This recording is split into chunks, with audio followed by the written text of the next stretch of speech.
ইমন, তোর আর কয়টা পরীক্ষা আছে রে? আর 2টা। কবে শেষ হবে? এখনো 3 দিন লাগবে, মাঝখানে একদিন বন্ধ আছে। পরীক্ষা শেষ হলে আমরা সবাই গ্রামের বাড়িতে যাব, ঠিক আছে? হঠাৎ গ্রামের বাড়ি? কি জন্য? কেন, গ্রামের বাড়ি কি আমাদের বাড়ি না? আর আমাদের বাড়িতে গেলে কি হবে তোর? না, হঠাৎ করে গ্রামের বাড়িতে যেতে চাচ্ছ তাই বললাম আর কি। তোর বিয়ে তো, তাই আমরা গ্রামের বাড়িতে যাচ্ছি। আমার বিয়ে মানে? আমার কি এখন বিয়ে করার বয়স হয়েছে? তোকে এত কিছু বুঝতে হবে না, তুই আগের ভালো মতো করে পরীক্ষা দিয়ে নে, তারপর সব দেখা যাবে। এখন বিয়ের কথা শুনলে কিভাবে ভালোভাবে পরীক্ষা দেবো বলো তো?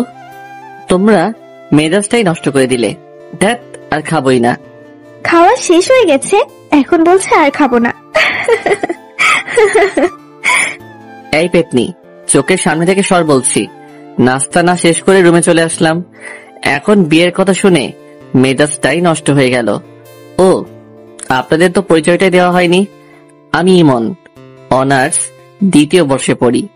আব্বু নিজস্ব ব্যবসা সামলায়, আম্মু গৃহিণী বাড়িতে থাকে, আর ছোট বোন জান্নাত এইবার ইন্টার ফার্স্ট ইয়ারে পড়ে। একটু পড়াশোনা করে পরীক্ষা দেওয়ার উদ্দেশ্যে বের হলাম। পরীক্ষা শেষ হলো, তারপর আমরা সবাই একসাথে আড্ডা দিতে লাগলাম। দোস্ত, আমার না বিয়ে ঠিক করছে। বলিস কি? কার সাথে তোর বিয়ে হচ্ছে? জানি না রে, আম্মু বললো আর কি। তা দোস্ত, ইনভাইট করবি না? আরে রাখ তোদের ইনভাইট, আমার কি এখন বিয়ে করার বয়স হয়েছে? বিয়ের বয়স হয়নি, এতদিনে বিয়ে দিয়ে দিলে তো 2-3টা বাচ্চার বাবা হয়ে যেতি। তুই আসলেই একটু বেশি কথা বলিস। এভাবে বন্ধুদের সাথে কিছুক্ষণ আড্ডা দেওয়ার পর বাড়ি চলে আসলাম। কলিং বেল দিতেই আম্মু এসে দরজা খুলে দিল। তাড়াতাড়ি গোসল করায়, খাবার টেবিলে অপেক্ষা করছি। ঠিক আছে। তারপর আমি শাওয়ার নিলাম। কিছুক্ষণ পর নিচে এসে লাঞ্চ করতে লাগলাম। আব্বু আসে নাই? না, আজকে আসলো না, আজকে নাকি কাজের চাপ আছে, তাই ওখানেই লাঞ্চ করে নিয়েছে। ও আচ্ছা। তারপর লাঞ্চ শেষ করে রুমে এসে বই নিয়ে পড়তে বসলাম। বিকেল পর্যন্ত পড়লাম। তারপরে বাইরে আড্ডা দিতে গেলাম। বাজারে গিয়ে দেখি সামি, হাসিব, আশিক ওরা সবাই চলে এসেছে। কি খবর মামা, আজকে তো দেরি করলি যে? পড়ছিলাম, একটু দেরি হয়ে গেল। এত পড়ে কি হবে রে? ইমন কি তোদের মতো নাকি? ও পড়াশোনা নিয়ে ব্যস্ত। এইভাবে রাত 8টা পর্যন্ত আমরা আড্ডা দিলাম, ক্যারাম খেললাম, সিগারেট খেলাম। তারপর বাসায় চলে আসলাম, ফ্রেশ হয়ে নিলাম। একটু পরেই আব্বু আসলো, সবাই একসাথে ডিনার করে নিলাম। রুমে গিয়ে পড়তে বসলাম। একটু পড়াশোনা করে আর ভালো লাগছে না, তারপরে ফেসবুকে ঢুকলাম, একটু ঘোরাঘুরি করে ঘুমিয়ে পড়লাম। এভাবে 2টা দিন কেটে গেল। আমার পরীক্ষা শেষ। আম্মু এখন বলছে আমাকে নাকি গ্রামের বাড়ি যেতে হবে বিয়ে করতে। এ তো এক মহা ঝামেলায় পড়লাম। আম্মু, এখন বিয়ে না করলে হয় না? না, হয় না, তোকে বিয়ে করতে হবে। আম্মু প্লিজ, এখন জোর করো না, এখন আমি বিয়ে করতে পারবো না। এত বেশি কথা বলিস কেন? তোর বাবা বিয়ে ঠিক করেছে, বিয়ে তোকে করতে হবে। তাড়াতাড়ি রেডি হয়ে নে, গ্রামের বাড়িতে যা। তারপর আম্মু আব্বু আমাকে একরকম জোর করে গ্রামের বাড়িতে নিয়ে যাওয়ার জন্য রাজি করালো। রাজশাহী শহর থেকে আমাদের গ্রামে যেতে প্রায় 3 ঘন্টার মতো সময় লাগে। আমরা ট্রেনে করে গ্রামের বাড়িতে যাচ্ছি। আমার মনটা একদম খারাপ। আমাকে জোর করে বিয়ে দিয়ে দিচ্ছে, একেবারে বাল্যবিবাহ। 4 ঘন্টা পর আমরা আমাদের গ্রামে পৌঁছালাম। অনেকদিন পর গ্রামে আসছি। পড়াশোনার জন্য গ্রামে তেমন আশাই হয় না। গ্রামের পরিবেশ আমার খুব ভালো লাগে। চাচা আমাদের জন্য গাড়ি পাঠিয়ে দিয়েছে। 30 মিনিটের রাস্তা পেরোনোর পরেই আমরা চাচার বাড়িতে পৌঁছে গেলাম, মানে আমাদের বাড়িতেই। দেখলাম আমাদের গ্রামের বাড়িটা খুব সুন্দর করে সাজানো হয়েছে। আমি তো কিছুই বুঝতে পারলাম না।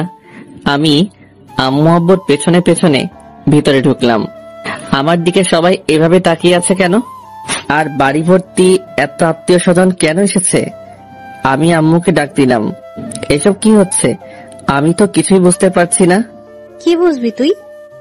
তোমরা আমাকে তো জোর করে বিয়ে দেওয়ার জন্য নিয়ে আসলে, তাহলে চাচার বাড়িতে এত সব আয়োজন কিসের? আমি তো কিছুই বুঝতে পারছি না। নীলার সাথে তোর বিয়ে ঠিক হয়েছে। আম্মু, মজা করো না তো, কার সঙ্গে বিয়ে ঠিক হয়েছে বলো তো তুমি? তো তোর চাচার মেয়ে নীলার সাথে তোর বিয়ে ফাইনাল। না, এ হতে পারে না। ওর মতো একটা পিচ্চি মেয়েকে আমি বিয়ে করতে পারবো না। আর ও তো আমার চাচাতো বোন হয়, ওর সাথে কি আমার বিয়ে হয় নাকি? তোকে এত কথা বলা লাগবে না, আগামীকালকে তোদের বিয়ে, এখন তুই প্রস্তুত হয়ে নে। আম্মু, তোমরা না আমার নিজের লোক, তোমরা আমার সাথে এরকম করতে পারলে? শোন, যেটা ভালো হয় সেটাই আমরা করছি। নীলা খুব ভালো মেয়ে, ওকে বিয়ে করলে তুই সুখে থাকতে পারবি। ওর মতো একটা পিচ্চি মেয়েকে আমি কোনো মতেই বিয়ে করতে পারবো না। তোমরা যা ইচ্ছা করো, আমি চলে গেলাম শহরে। এই শোন, আমরা পাকা কথা দিয়ে ফেলেছি, আর তুই এখন শহরে যাবি মানে? তোর বাবা জানতে পারলে আস্ত রাখবে না। আর এত কিছুর আয়োজন দেখছিস, এখন কি বিয়ে কোনোভাবে ভেঙে দেওয়া যায় নাকি? তোকে বিয়ে করতে হবে। তারপর আম্মু আব্বুকে ডাক দিল। আব্বু আর আম্মু একসাথে আমাকে প্যারা দিতে লাগলো। আমাকে কোনো কথা বলার সুযোগই দিল না। আমাকে রেখে আম্মু আর আব্বু চলে গেল।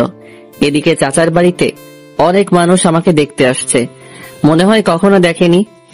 আমি চুপচাপ বসে আছি। একের পর এক রুমের ভিতরে আসতেই আসে। একটু পর নীলা ও তার সাথে কয়েকটা মেয়ে রুমের ভেতরে আসলো। কেমন আছো তুমি? তোরা তো আমাকে ভালো থাকতে দিচ্ছিস না। ও মা, হবু বউয়ের সাথে কেউ তুই করে কথা বলে নাকি? আরে রাখ তোর বউ, আমি তোকে কখনো বিয়ে করতে পারবো না। ছি ছি, কি সব বাজে কথা বলছো তুমি? শোনো, এরা হলো আমার বান্ধবী, তোমার সাথে পরিচয় করিয়ে দেওয়ার জন্য নিয়ে আসলাম। আমি কি বলবো ভেবে পাচ্ছি না। এরা তো সবাই একদল পিচ্চি। নীলা সবেমাত্র এসএসসি পরীক্ষা দিয়েছে। এসব পিচ্চিদের সাথে আমার একদমই কথা বলতে ইচ্ছে করছে না। আমি ফোনটা বের করে টিপতে লাগলাম। একটু পরে আবার নীলা আসলো। ওগো শুনছো, ওয়াশরুমটা ওইদিকে, যাও গিয়ে শাওয়ার নিয়ে আসো। নাকি আমার কোনো হেল্প লাগবে? নীলা শোন, আমি তোর ভাই না? ভাইয়ের সাথে কেউ এরকম বলে নাকি? হ্যাঁ, তোর আর আমার কখন এসব হয় নাকি? দেখো, তুমি যদি আর একবার ভাই বোনের কথা বলো, তাহলে কিন্তু আমি শাশুড়ি আম্মাকে বিচার দেব। চুপ তুই। তোর মতো একটা পিচ্চি মেয়েকে আমি কখনো বিয়ে করতে পারবো না। চোখের সামনে থেকে সর বলছি। নীলা মুখ গোমরা করে চলে গেল। আমি কি করব ও মুখ গোমরা করলে? ওর সাথে আমার কখনো এরকম হয় নাকি? একটু পর আম্মু আসলে রুমে। এই, তুই নীলাকে কি বলেছিস? কই কিছু বলি নাই তো। বলেছে আম্মু আমার সাথে খুব খারাপ ব্যবহার করেছে, এমনকি আমাকে মেরেছে। আরে আজব তো, আমি তোকে কখন মারলাম? আম্মু আমাকে বকাবকি করতে শুরু করলো। থাক আম্মু, ওকে আর কিছু বলো না, এরপর থেকে কিছু বললে তারপর বলবে। আচ্ছা ঠিক আছে নীলামা, তুই বলছিস তাই শুনলাম, না হলে ওকে আজ আমি মারতাম। আম্মু, তুমি ওর জন্য আমাকে মারবে? হ্যাঁ, মারবই তো। আম্মু, তুমি আমাকে বিশ্বাস পর্যন্ত করছো না। চুপ তুই, নীলা যা বলে তাই কর বলছি। আম্মু চলে গেল। নীলা শুধু চুপি চুপি হাসছে। এটা কি হলো? কিছুই হলো না, তুমি আমার কথা না শুনলে এরকমই হবে, ঠিক আছে? তুই আমার সাথে এরকম করবি? এইরকমই করব। এখন যাও বলছি, শাওয়ার নিয়ে আসো। যাব না। তোর বাপের কি? কি এত বড় কথা? আম্মু! আমি অমনি নীলার মুখটা চেপে ধরলাম। কি করছিস কি? আম্মুকে ডাকার কি দরকার? আমি আম্মুকে বলবো তুমি আমাকে আবার মারছো। তুই মিথ্যে কথা বলবি? কই মিথ্যা বলছি, আম্মুকে ডাকবো? না থাক। ওকে যাও, শাওয়ার নিয়ে আসো। তোর কথা মতো নাকি? আবার থামো, দেখাচ্ছি মজা। এই বলে নীলা আমাকে ঠেলতে ঠেলতে ওয়াশরুমের মধ্যে নিয়ে গেল। ওয়াশরুমের ভিতরে গিয়ে দরজা বন্ধ করে দিল। এই এই এই, এটা কি করছিস তুই? বেশি কথা বলো না, চুপচাপ শাওয়ারের নিচে গিয়ে দাঁড়াও। কি? আমি তোর সামনে গোসল করব? যা বলছি তুই এখান থেকে। এই যে মিস্টার, চোখ নামিয়ে কথা বলো, নয়তো আমি কিন্তু চিৎকার করব। চিৎকার করবি মানে? চিৎকার করব, আর সবাইকে বলবো তুমি আমাকে ওয়াশরুমে নিয়ে এসে দরজা বন্ধ করে দিয়েছো। এই না না, এমন করিস না, আমার লক্ষ্মী বোন। কি? তুমি আবার আমাকে বোন বলছো? দাঁড়াও দেখাচ্ছি। এই বলে নীলা আমার একেবারে কাছে এসে আমার গলা জড়িয়ে ধরলো। আমাকে একটা লিপ কিস দিয়ে পালিয়ে গেল। ওর মতো একটা মেয়ে আমাকে কিস করলো। ওকে তো কোনোভাবেই বিয়ে করা যাবে না, আমার জীবনটা একেবারে শেষ করে দেবে। তারপরে আমি শাওয়ার নিলাম। হায় রে, ওয়াশরুমে আমি তো কোনো কাপড় নিয়ে আসি নাই। এখন আমি কি করব? এই অবস্থায় আমি কিভাবে বাইরে যাব? ওয়াশরুমের দরজা খুলে একটু মুখ বাড়াতেই দেখলাম নীলা বিছানার উপর বসে আছে। ওই নীলা, আমি না ওয়াশরুমের ভেতরে কিছুই নিয়ে আসি নাই। ব্যাগ থেকে আমার কিছু কাপড় দে না প্লিজ। এইভাবে বললে হবে না, মিষ্টি করে বলো, তারপরে আমি দিয়ে যাচ্ছি। মিষ্টি করে কিভাবে বলবো? তুমি বলো, ওগো শুনছো, ব্যাগ থেকে আমার কিছু কাপড় দিয়ে যাও না। কি আর করব, নীলার কথা শোনা ছাড়া আমার তো আর কোনো উপায় নেই। ওগো বউ, শুনছো, ব্যাগ থেকে আমার কিছু কাপড় দিয়ে যাও না। নীলা হাসতে হাসতে কাপড় নিয়ে আমার সামনে এসে দাঁড়ালো। আর কোনো হেল্প লাগবে নাকি? মানে? না, চেঞ্জ করার। আমি অমনি দরজা আটকে দিলাম। ওর মতো একটা পিচ্চি মেয়ের সাথে আমি কিভাবে সারা জীবন কাটাবো? তারপরে চেঞ্জ করে রুমের ভিতরে আসলাম। দেখলাম নীলা সোফায় বসে আছে। কি তোর সমস্যা কি? তুই সবসময় এখানে কি করছিস? তুমি আমার সাথে ভালোভাবে কথা বলবে কিন্তু, না হলে। না হলে কি করবি তুই? তোর মতো একটা পিচ্চি মেয়ে আমাকে শুধু বিরক্ত করতে জানিস। ওকে, আর বিরক্ত করব না, এখন শুধু ভালোবাসবো। এই বলে নীলা আমার কাছে আসতে থাকলো। আমি আস্তে আস্তে পেছনে সরে যাচ্ছি। সরতে সরতে দেওয়ালের সাথে আটকে গেলাম। এই পিচ্চি, একদম কাছে আসবি তো বলছি। নীলা আস্তে আস্তে আমার একেবারে কাছে চলে আসলো। ভয় করছো কেন? কালই তো আমাদের বিয়ে, তারপর তো সব ঠিক হয়ে যাবে, তাই না? তুই সর বলছি। ওকে চলো, নিচে সবাই লাঞ্চ করার জন্য অপেক্ষা করছে। তুই যা, আমি তোর সাথে যাব না। বেশি কথা বলো না, একসাথে চলো বলছি, না হলে কিন্তু আবার কাছে আসবো। না, কাছে আসিস না, চল তোর সাথে যাব। তারপর আমি নিচে গিয়ে লাঞ্চ করার জন্য একটা চেয়ারে গিয়ে বসলাম। সবাই আমাদের দিকে তাকিয়ে আছে। আমাদের বলতে আমার আর নীলার দিকে সবাই হা করে তাকিয়ে আছে। নীলার আম্মু মানে চাচি বলল, নীলা তুই জামাইয়ের পাশে গিয়ে বস। আমি তো একদম অবাক, চাচি আমাকে আগেই জামাই বলছে। না কোনো পাগলের পাল্লায় পড়লাম রে, সে কিছুই বুঝতে পারছি না। এদিকে নীলা আমার পাশের চেয়ারে বসে আমাকে শুধু বিরক্ত করে যাচ্ছে, পা দিয়ে শুধু আমার পায়ে টোকা দিচ্ছে। আমি তাড়াতাড়ি লাঞ্চ শেষ করে রুমে এসে দরজা বন্ধ করে দিলাম, যাতে পিচিটা আমাকে বিরক্ত করতে না পারে। আমি ফোনটা বের করে স্বামীকে একটা ফোন দিলাম। মামা, কি খবর? কি করছিস? আর বলিস না, এখানে আমার একদম ভালো লাগছে না। কবে যে বাসায় আসবো রে? কেন ভালো লাগছে না কেন? এখানে সব পিচিদের পাল্লায় পড়েছি, আমার একদমই ভালো লাগছে না। আচ্ছা মামা, তাহলে থাক, আমরা সবাই এখন ব্যস্ত আছি, পরে কথা হবে। কিসের ব্যস্ত? আরে তোদের বাড়িটা সুন্দর করে সাজিয়ে দিচ্ছি মামা, আসল ঘরটা এমন করে সাজিয়েছি না, খেলা হবে। রাখ তোর খেলা। তারপরে ফোনটা কেটে দিলাম। ফেসবুকে ঢুকে অযথাই ঘোরাঘুরি করলাম, কিছুই যে ভালো লাগছে না। এদিকে তো ফেসবুকে শুধু মেসেজ আসতে আছে, সবাই উইশ করছে, বিয়ের উইশ। আমি বুঝতে পারলাম না এত বন্ধু বান্ধব ফেসবুকে, এরা আমার বিয়ের কথা জানলো কিভাবে। তারপরে দেখলাম আশিক আমার বিয়ে নিয়ে ফেসবুকে একটা পোস্ট করেছে। মেজাজটাই তো গরম হয়ে গেল। তারপরে বিকেল হয়ে আসলো। এদিকে নীলা এসে বারবার আমাকে বিরক্ত করছে। একটু পরপরই আমার রুমে আসছে, এটা সেটা বলছে। ওর বান্ধবীরা আমাকে নিয়ে হাসাহাসি করছে। আমি বুঝতে পারলাম না ওদের মতো এক একটা পিচ্চিদের সাহস কিভাবে হয় আমাকে নিয়ে হাসাহাসি করার। আমি কিছুই বললাম না, কারণ এখানে অনেক আত্মীয় স্বজন আছে। ওরা যদি জানতে পারে তাহলে কি বলবে। তারপরে রাত হয়ে আসলো, বিয়েটা তাহলে হয়ে যাচ্ছে। আমি কিছু করতে পারছি না। কি আজব, চাচাতো বোনের সাথে বিয়ে, ভাবতেই কেমন লজ্জা লাগছে। তাও একটা পিচ্চি মেয়ে, যে কিনা এবার এসএসসি দিল মাত্র। বাইরে সবাই অনেক আনন্দ করছে, গান বাজছে খুব জোরে। আমি রুমের মধ্যে বসে আছি, নিচে সবাই যে যার মতো ব্যস্ত। রুমের মধ্যে বসে মোবাইল টিপতেছি, এমন সময় নীলা আসলো। কি ব্যাপার মশাই, একা একা রুমের মধ্যে? নিচে চলেন, সবাই অনেক মজা করছে। তোর সমস্যা কি? আমি একা থাকলে? তুই যা, আমি যাব না। শোনো, তোমাকে অনেক বলেছি তুমি আমার সাথে ভালোভাবে কথা বলবে। বলবো না, কি করবি তুই? ওকে, দেখাচ্ছি কি করি। এই না না না না। তাহলে নিচে চলো, আমার সাথে নাচবে। কি, তোর সাথে নাচবো? তাও আবার আমি? এত অবাক হয়ে লাভ নেই, যাবে কিনা সেটা তাড়াতাড়ি বলো।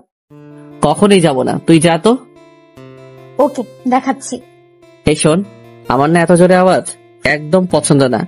জোরে সাউন্ড হলে আমার মাথায় সমস্যা হয়, তার জন্যই আমি নিজে যেতে চাচ্ছি না আর কি। সত্যি বলছো? হ্যাঁ, একদম সত্যি। ওকে, তাহলে নিচে যাওয়া লাগবে না, আমরা দুজন এখানে বসে গল্প করব। এই শোন, এখন দুজন একসাথে থাকলে মানুষ কি বলবে? হ্যাঁ, কে কি বললো সেটা দেখার বিষয় না, আমি আমার জামাইয়ের সাথে বসে গল্প করছি, তাতে মানুষের কি? তোর জামাই হতে আমার বয়েই গেছে। ফিসফিস করে কি বললে? কই কিছু না তো, কিছু বলি নাই। এইভাবে দুজন অনেকক্ষণ ধরে বসে গল্প করলাম। গল্প নয় তো, অনেকটা ঝগড়ার মতো। এই নীলা শোন, আমার না এখন ঘুম পাচ্ছে, অনেক রাত হয়ে গেছে। তুই এখন যা, আমি ঘুমাবো। আর একটু থাকি না। কেন? তোমার সাথে কথা বলতে খুব ভালো লাগে। আচ্ছা, অনেক কথা বলেছিস, এখন যা, আমি ঘুমাবো। নীলা আমাকে একটা কিস করে চলে গেল। আমি এই পিচিটার জ্বালায় আস্তে আস্তে শেষ হয়ে যাচ্ছি। কি করেছে এই পিচির হাত থেকে রেহাই পাবো বুঝতে পারছি না। সকালে আম্মুর ডাকে ঘুমটা ভাঙলো। দেখলাম আম্মু আর জান্নাত এসেছে আমার রুমে। কখন উঠবে? আজ না তোর বিয়ে? বিয়ে হয়েছে তো কি হয়েছে, এত সকালে কেউ ঘুম থেকে উঠে নাকি? এখানে কত মানুষ, তুই যদি এত দেরি করে ঘুম থেকে উঠিস তাহলে সবাই কি বলবে? তোকে নিয়ে হাসাহাসি করবে যে। আচ্ছা যাও, উঠছি। তারপর আমি উঠে ফ্রেশ হয়ে নিলাম। একটু পর আবার সেই প্যারার আগমন রুমে। শুভ সকাল। অশুভ সকাল? অশুভ মানে? তোকে এত বুঝতে হবে না। তুমি আমার সাথে এভাবে কেন কথা বলো? তোর মতো একটা পিচির সাথে কিভাবে কথা বলবো শুনি? একটু মিষ্টি করে কথা বলা যায় না? সবার সাথে যেভাবে কথা বলো আমার সাথে সেইভাবে কথা বলবে। কি দরকার? আচ্ছা, আম্মুকে ডাকি। কথায় কথায় এভাবে ভয় দেখানো কিন্তু ঠিক না। আমি তোর চেয়ে অনেক বড়, আমার সাথে ভালোভাবে কথা বলবি। আমি তো ভালোভাবে কথা বলতে চাই, তুমি তো আমার সাথে ভালোভাবে কথা বলো না। তুমি আমার সাথে ভালোভাবে কথা বললে আমি আমার আম্মুর ভয় দেখাবো না। ঠিক আছে।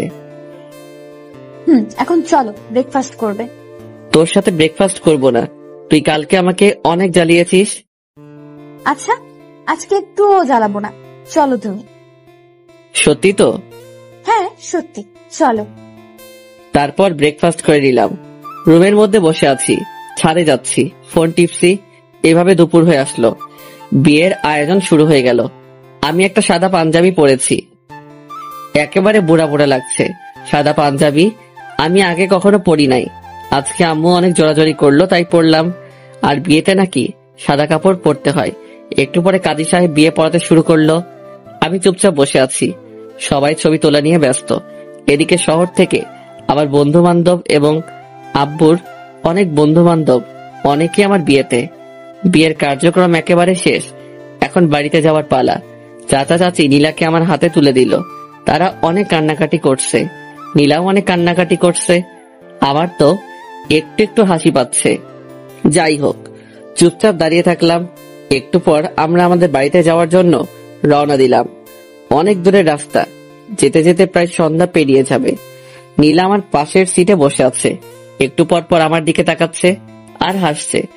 আমি তো পিচিটার কাহিনী দেখে একেবারে অবাক, কখনো কাঁদছে কখনো হাসছে, কিছুই বুঝতে পারছি না। কিছু দূর যাওয়ার পরে নীলা আমার কাঁধে মাথা রেখে ঘুমিয়ে পড়ল। এই প্রথম নীলার মুখের দিকে ভালো করে তাকাইলাম। বাহ, পিচিটাকে দেখতে কিন্তু খুব সুন্দর লাগছে, একেবারে বউ বউ লাগছে। এই আমি কি সব ভাবছি, নীলার মতো একটা পিচি মেয়েকে নিয়ে? ওকে তো আমি কোনোদিনও বউ হিসেবে মেনে নিব না। আমি কি সব আজে বাজে চিন্তা করছি। এভাবে নানান কথা ভাবতে ভাবতে সন্ধ্যায় বাড়িতে পৌঁছে গেলাম। গাড়ি থেকে নামতেই আমি রীতিমতো অবাক। ওয়াও, আমাদের বাড়িটাকে দেখতে কি সুন্দর লাগছে, কি সুন্দরভাবে লাইটিং করা হয়েছে। বাড়িটার সৌন্দর্য দেখে আমি মুগ্ধ হয়ে যাচ্ছি। বাড়ি দেখতে দেখতেই ভেতরে চলে আসলাম। আমি আমার রুমে যাব, অমনি দেখলাম দরজায় একটা তালা ঝুলানো। তারপরে দেখলাম সামি, আশিক, হাসিব সবাই দরজার সামনে চলে আসলো। কি খবর? এই সন্ধ্যায় বাসর ঘরে যাওয়ার জন্য এত আগ্রহ? না, বাসর ঘরে যাব মানে? আমি তো আমার রুমে যাচ্ছিলাম। বুঝেছি ভাই, আমাদের আর বোঝাতে হবে না, আর একটু ধৈর্য ধরে অপেক্ষা কর ভাই। আমি কোনো কথা না বলে পাশের রুমে ফ্রেশ হতে চলে গেলাম। আম্মু এসে আমাকে আরেকটা পাঞ্জাবি দিল, বলল তুই এই পাঞ্জাবিটা পর। আম্মু, সাদা কালারের পাঞ্জাবি পরতে একদম ভালো লাগে না। আমি এখন পাঞ্জাবি পরবো কেন? আমি এখন টি শার্ট পরবো। বাসরাতে কেউ টি শার্ট পরে নাকি? আচ্ছা তুই থাম, আমি সাদাটা চেঞ্জ করে অন্য একটা কালারের পাঞ্জাবি নিয়ে আসছি। আচ্ছা ঠিক আছে। ফ্রেশ হয়ে বন্ধুদের সাথে আড্ডা দিতে লাগলাম। সবাই মিলে অনেক মজা করছি। সবাই তো শুধু বাসর ঘর করছে। আমার তো শুনতে একদমই ভালো লাগছে না। রাত 11টা বেজে গেল। আম্মু আব্বু এসে আমাকে বকাবকি করতে শুরু করে দিল। তোর বুদ্ধি বলতে কিছু নেই। এখন রাত 11টা বেজে গেছে আর তুই এখনো বসে আছিস? যা তাড়াতাড়ি রুমে যা। মাথা নিচু করে চুপচাপ রুমে যাচ্ছি। দরজার সামনে যেতেই স্বামী আমার কাছে আসলো। মামা, বালিশের নিচে রাখা আছে। তোর শালা, শত সামনে থেকে। তারপর আমি দরজা খুলতেই পুরোপুরি অবাক হয়ে গেলাম। রুমটা এত সুন্দর করে সাজানো আমি কিছুতেই বোঝাতে পারবো না। আমি এদিকে ওদিকে ঘুরে রুমটা দেখতে লাগলাম। বিছানাটাও খুব সুন্দর করে সাজানো। চোখ পড়লো নীলার দিকে। দেখলাম বিছানার মাঝখানে ঘোমটা দিয়ে বসে আছে। আমি সোফায় গিয়ে বসে পড়লাম। এই, তুমি সোফায় কেন বসলে? তোর মাথায় বসবো নাকি? বাসর রাতে কেউ কারো মাথায় বসে না। তুমি আমার সামনে এসে বসো। তোর সামনে আমি বসবো না। এটা কিন্তু বাড়াবাড়ি হয়ে যাচ্ছে। কাছে আসো বলছি। শোন, তোর মতো একটা পিচ্চি মেয়েকে আমি বউ হিসেবে কখনোই মেনে নেব না। কেন, আমার দোষ কি? কি করেছি আমি? জানি না কি তোর দোষ, কিন্তু তোর মতো একটা পিচ্চি মেয়েকে আমি আমার বউ করে নিতে পারবো না। কেন আমাকে বউ হিসেবে মেনে নিবে না? তাহলে কেন আমাকে বিয়ে করলে? আব্বু আম্মুর জোরাজোরিতে তোকে বিয়ে করেছি, না হলে কখনই তোর মতো পিচ্চিকে আমি বিয়ে করতাম না। বিয়েটাকে একটা ছেলে খেলা পেয়েছো নাকি, যে তুমি তোমার আব্বু আম্মুর জোরাজোরিতেই আমাকে বিয়ে করবে আর আমার জীবনটা নষ্ট করে দেবে? তোর জীবন নষ্ট করতে চাইনি।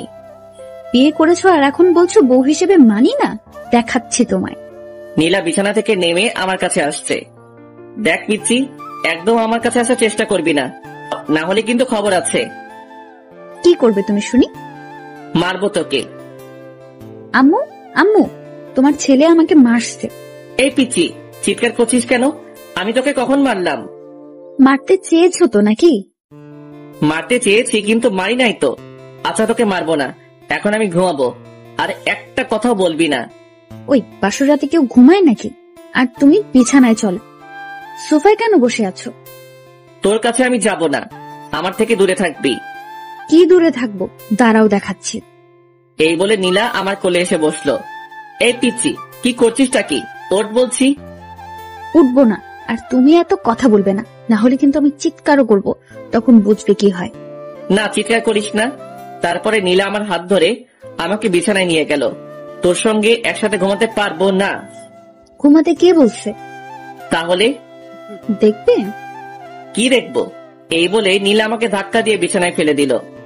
তারপরে আমার বুকের উপরে উঠে গলা জড়িয়ে ঠোঁটে ঠোঁট লাগিয়ে দিল। নীলা আমার বুকের উপরে থাকায় আমি কিছুতেই ওকে নামাতে পারছি না, আর এদিকে কিছু বলতেও পারছি না, কারণ চার ঠোঁট একসাথে বন্দী হয়ে আছে। অনেকক্ষণ পর নীলা আমাকে ছাড়লো। দুজনেই অনেক হাঁপাচ্ছি, কেউ কোনো কথা বলতে পারছি না। একটু পরে নীলা আমার বুকের উপর মাথা রেখে শুয়ে পড়ল। এই পিচ্চি, তোকে অনেকক্ষণ থেকে সহ্য করছি, এখন আমার উপর থেকে নাম বলছি। শোনো, তুমি বেশি কথা বলবে না বলছি, না হলে কিন্তু আমি আম্মুর কাছে বিচার দিব, আর তারপরে কি হবে তুমি ভালোভাবেই বুঝতে পারছো। আমি আর কোনো কথা বললাম না, কারণ কথা বলার কোনো রাস্তা নেই। সব রাস্তা এই পিচি শয়তানি আটকে দিয়েছে। আমি শুধু ভাবছি এই পিচির হাত থেকে কিভাবে রেহাই পাবো। আল্লাহ, তুমি আমাকে এর হাত থেকে বাঁচাও। আমি আর পারছি না, এইটুকু একটা মেয়েকে কিভাবে নিজের বউ করে নেব বুঝতে পারছি না, তাও আমার চাচাতো বোন। মেনে নেওয়া একেবারে অসম্ভব। এই নীলা, এবার আমার উপর থেকে নাম, নেমে ঘুমা, অনেক রাত হয়েছে। বাসর রাতে কেউ ঘুমায় না। ওকে, আমার উপর থেকে নাম, আমার অনেক ভারী লাগছে তো। তারপরে নীলা আমার উপর থেকে নামলো, কিন্তু ছাড়লো না, মানে পাশ কাটিয়ে আমাকে জড়িয়ে ধরে আছে। দেখ নীলা, অনেক জার্নি করেছি, আমার ভীষণ টায়ার্ড লাগছে, আমাকে ঘুমাতে হবে, না হলে অসুস্থ হয়ে পড়বো। আরো অনেক কিছু বাকি আছে, আর তুমি এখনই ঘুমাবে? মানে বোঝো না? তুমি তো অনেক বড়, আমাকে পিচ্ছি বলো, আর তুমি বোঝো না? আমি এইটুকু মেয়ের কথা শুনে একেবারে অবাক হয়ে যাচ্ছি। নীলা দেখ, জোর করে ভালোবাসা পাওয়া যায় না। আমি জোর করে আমার স্বামীর ভালোবাসা আদায় করে নিব। আমি পাশ কাটিয়ে অন্যদিকে ঘুরলাম। নীলা আমাকে পেছন থেকে জড়িয়ে ধরছে। নীলা হয়তো আমার আদর পাওয়ার জন্য অপেক্ষা করছে, কিন্তু আমি এই পিচ্ছি মেয়েটাকে কিছুতেই বউ হিসেবে মানতে পারছি না। নীলা নড়াচড়া করছে, আমি চুপচাপ শুয়ে আছি। একটু পর পর আমাকে ছাড়ছে, আবার জড়িয়ে ধরছে। অনেকক্ষণ পর লক্ষ্য করলাম নীলা আর নড়ছে না, হয়তো ঘুমিয়ে পড়েছে। আমিও এটা সেটা ভাবতে ভাবতে ঘুমিয়ে পড়লাম। সকালে ঘুম থেকে উঠে আমি নীলাকে দেখে চমকে উঠলাম। কি যে বলবো বুঝতে পারছি না। নীলার শাড়ি একেবারে এলোমেলো হয়ে আছে। আমি তো প্রথমবার দেখে ভীষণ লজ্জা পেয়েছি। এইটুকু একটা পিচ্ছি মেয়ে যে কিনা নিজের শাড়ি সামলাতে পারে না, সে আমাকে কিভাবে সামলাবে? আমি অন্যদিকে তাকিয়ে নীলার শাড়িটা ওর গায়ের উপর দিতেই ও আমার হাত চেপে ধরলো। আমি বুঝতে পারলাম ও মজা করছে, মানে জেগে আছে। হাত ছাড় বলছি। চলো, তোমার জন্য অপেক্ষা করছিলাম। কোথায় যাব? গোসল করতে। আমি এত সকালে গোসল করি না। এখন থেকে প্রতিদিন সকালে গোসল করতে হবে। বললাম তো আমি সকালে গোসল করি না, তুই যা। এই, রাতে কি করলে ভুলে গেছো? এখন গোসল করবে না বললেই হবে? চলো বলছি। এই ওয়েট, রাতে কি করলাম মানে? তুই কি বলতে চাচ্ছিস? ওসব কথা আমি বলতে পারবো না, তুমি তাড়াতাড়ি গোসল করবে, চলো। এই বলে নীলা আমাকে টানতে টানতে ওয়াশরুমের মধ্যে নিয়ে গেল। আমি তো একেবারে ভেবাচেকা খেয়ে গেলাম। নীলের সাথে এসব কি করলাম আমি, ভাবতে লজ্জা লাগছে। নীলা শাওয়ার ছেড়ে দিল, অমনি আমার ধ্যান ভেঙে গেল। এই কি করছিসটা কি? কেন, গোসল করছি। তাই বলে দুজন একসাথে? তুই বাইরে যা। এই শোনো, এখন থেকে দুইজন একসাথে গোসল করব, ঠিক আছে? না, একসাথে কখনোই গোসল করব না, তুই বের হয়ে যা বলতেছি। নীলা আমাকে জড়িয়ে ধরলো, দুজনে কাক ভেজা হয়ে ভিজে গেছি। তারপরে নীলা আমাদের কাপড়গুলো ছাদে শুকাতে দিয়ে আসলো। আমি রুমের মধ্যে বসে আছি। একটু পর নীলা আসলো, এসে চিরুনি করতে লাগলো। নীলা একটু পর পর আমার দিকে তাকাচ্ছে আর হাসছে। আমি তো শুধু রাতের কথাই ভাবতেছি, কি করলাম এগুলা। জান্নাত রুমের মধ্যে আসলো। ভাইয়া, তোমরা নিচে চলো, ব্রেকফাস্ট করার জন্য সবাই বসে আছে। তারপরে আমরা তিনজন একসাথে নিচে গেলাম, গিয়ে ব্রেকফাস্ট করতে লাগলাম। আম্মু খাবার সার্ভ করে দিচ্ছে। বড় আম্মু, এগুলো আমাকে দাও, আমি সার্ভ করে দিচ্ছি। তুমি বরং বসে পড়ো, একসাথে খেয়ে নাও। এই পাগলি মেয়ে, এখন তো আমি তোর বড় আম্মু নই, এখন আমাকে শুধু আম্মু বলে। ঠিক আছে আম্মু, তুমি বসে পড়ো, আমি সার্ভ করছি। এই না, তুই তো অনেক ছোট, তুই এখন এগুলা করবি না, বড় হয়ে তারপরে করবি। ঠিক আছে আম্মু। তারপরে আমি ব্রেকফাস্ট শেষ করে ছাদে গেলাম। বসে বসে শুধু রাতের কথাই ভাবছি, কি বলতে কি করে ফেললাম। একটু পরে আশিক, হাসিফ, সামি এরা ছাদে আসলো। কি খবর মামা, কেমন এনজয় করলি? খুব ভালো, তোরাও এবার একটা করে বিয়ে করে ফেল। করব, সময় হলে ঠিকই করব। তাড়াতাড়ি। এভাবে বন্ধুদের সাথে অনেকক্ষণ আড্ডা দিলাম। একটু পর নীলার বাড়ির লোকজন আসবে। আব্বু আমাকে বাড়িতে থাকতে বলেছে। আশিক, হাসিব এরা সবাই নিচে চলে গেল, ওদের নাকি কিছু কাজ আছে। আমি ছাদে বসে আছি, রুমে যাচ্ছি না, কারণ রুমে গেলে নীলা দুষ্টামি করতে শুরু করবে। কিছুক্ষণ পর নীলা আমাকে খুঁজতে খুঁজতে ছাদে চলে আসলো। তুমি এখানে কি করছো? আর আমি তোমাকে সারা বাড়ি খুঁজে পাচ্ছি না। আমাকে কেন খুঁজছিস? না, এমনি। তুমি আমার কাছাকাছি না থাকলে আমার ভালো লাগে না। কিন্তু আমার তোর কাছে থাকতে একদম ভালো লাগে না, তাই তোর থেকে দূরে আছি। যা, এখন তুই নিচে যা, আমাকে আমার মতো থাকতে দে। শোনো, তুমি কিন্তু এরকম করলে আমি আম্মুর কাছে বিচার দিব। কি বারবার আম্মু আম্মু করে ভয় দেখাস? যা তো চোখের সামনে থেকে। নীলা ছাদ থেকে নিচে চলে গেল। একটু পর আম্মুকে ডেকে নিয়ে আসলো ছাদে। এই, তুই বৌমার সাথে ভালোভাবে কেন কথা বলি? কই, ভালোভাবেই তো কথা বলি। না আম্মু, আমার সাথে একদম ভালোভাবে কথা বলে না, আমাকে শুধু কথায় কথায় ধমক দেয়। এরপর থেকে যদি বৌমার সাথে এরকম ব্যবহার করিস তাহলে কিন্তু খবর আছে। তোর আব্বুর সাথে সবকিছু বলবো, তারপর বুঝবি। না আম্মু, এরপর থেকে আর ধমক দিয়ে কথা বলবো না, এবার থেকে ভালোভাবে কথা বলবো, ঠিক আছে? আচ্ছা ঠিক আছে, এরপর থেকে আর যেন এরকম কিছু না শুনি। আচ্ছা ঠিক আছে আম্মু। তারপরে আম্মু চলে গেল। নীলা মুচকি হাসছে। এই পিচ্ছি, আমাকে বারবার বকা খাওয়াতে তোর বুঝি ভালো লাগে? না, একদমই ভালো লাগে না। আমার প্রাণের স্বামী ছোট বাচ্চাদের মতো তার আম্মু আব্বুর কাছে বকা খায়, এগুলো আমার একদমই ভালো লাগে না। তাহলে কেন বারবার আম্মুর কাছে বিচার দিস? কারণ তুমি আমার সাথে ভালোভাবে কথা বলো না, আমার কথা একটাও শোনো না। আচ্ছা, এবার থেকে শুনবো। আর শোন, রাতের ওই বিষয়টার জন্য সরি। আসলে আমি ঘুমের মধ্যে কি করেছি বুঝতে পারি নাই। প্লিজ তুই কিছু মনে করিস না। কি হলো, হাসছিস কেন? তুমি তো রাতে কিছুই করোনি, আমি এমনিতেই মজা করে ওগুলো বলেছিলাম। কি শয়তাননি, তুই আমার সাথে একদম এগুলো করবি না। আচ্ছা, এবার থেকে আর ওরকম করব না। চলো এবার নিচে চলো। নিচে যাচ্ছি। এমন সময় নীলা চিৎকার দিয়ে উঠলো। অমনি আম্মু আর জান্নাত চলে আসলো। কি হয়েছে, চিৎকার করলি কেন? আম্মু পায়ে মচকা লেগেছে। কি ব্যাপার ইমন, তুই থাকতে নীলার পায়ে মচকা লাগলো কিভাবে? আজব তো, ওর পায়ে মচকা লাগলে সেটা আমি কিভাবে বলবো? আম্মু, আমি কিছুতেই হাঁটতে পারছি না, পায়ে খুব ব্যথা করছে। ইমন, তুই নীলাকে কোলে করে রুমে নিয়ে যা। কি? আমি কাউকে কোলে নিতে পারবো না। যেটা বলছি সেটা কর। কি আর করব? নীলাকে কোলে করে রুমে নিয়ে গেলাম। আম্মু ফ্রিজ থেকে বরফ দিয়ে গেল আর বলল নীলার পায়ে বরফ দিয়ে দিতে। আমি আম্মুর কথা মতো নীলার পায়ে বরফ দিয়ে দিলাম। নীলা শুধু আমার দিকে তাকিয়ে মুচকি হাসছে। হাসিস কেন? আমি কোনো ব্যথা পাইনি, শুধু তোমার কোলে ওঠার জন্য এগুলো করলাম। কি? থাম, তোকে দেখাচ্ছি। এই বলে আমি নীলাকে বালিশ দিয়ে মারতে শুরু করলাম। নীলা দৌড়ে দৌড়ে পালাচ্ছে, আমিও ওর পিছু পিছু দৌড়াচ্ছি। তারপরে এই বলে আমি নীলাকে বালিশ দিয়ে মারতে শুরু করলাম। নীলা দৌড়ে দৌড়ে পালাচ্ছে, আমিও ওর পিছু পিছু দৌড়াচ্ছি। তারপরে নীলা হোঁচট খেয়ে মেঝেতে পড়ে গেল। ও মা গো, মরে গেলাম। তুই আবার আমাকে বোকা বানাচ্ছিস? থাম, তোকে দেখাচ্ছি। এই বলে আমি নীলাকে বালিশ দিয়ে মারতে শুরু করলাম। নীলা পায়ে হাত দিয়ে বসে আছে। শোনো, আমি সত্যিই বলছি, এবার আমার পায়ে খুব লেগেছে, খুব ব্যথা পাচ্ছি। কই দেখি তোর পা। দেখলাম নীলার পা অনেকটা ফুলে আছে। আমি বুঝতে পারলাম এবার ওর পায়ে সত্যি সত্যি লেগেছে।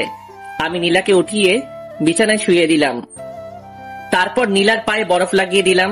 একটু পর নীলার বাড়ির লোকজন আসলো। আমি আর নীলা সবার সাথে কথা বললাম। আম্মু বলল আমাকে নাকি আজকে নীলার বাড়িতে যেতে হবে, এটা নাকি নিয়ম। আমি অনেক অজুহাত দেখিয়ে না যাওয়ার চেষ্টা করলাম, কিন্তু আমাকে জোর করে পাঠিয়ে দিল।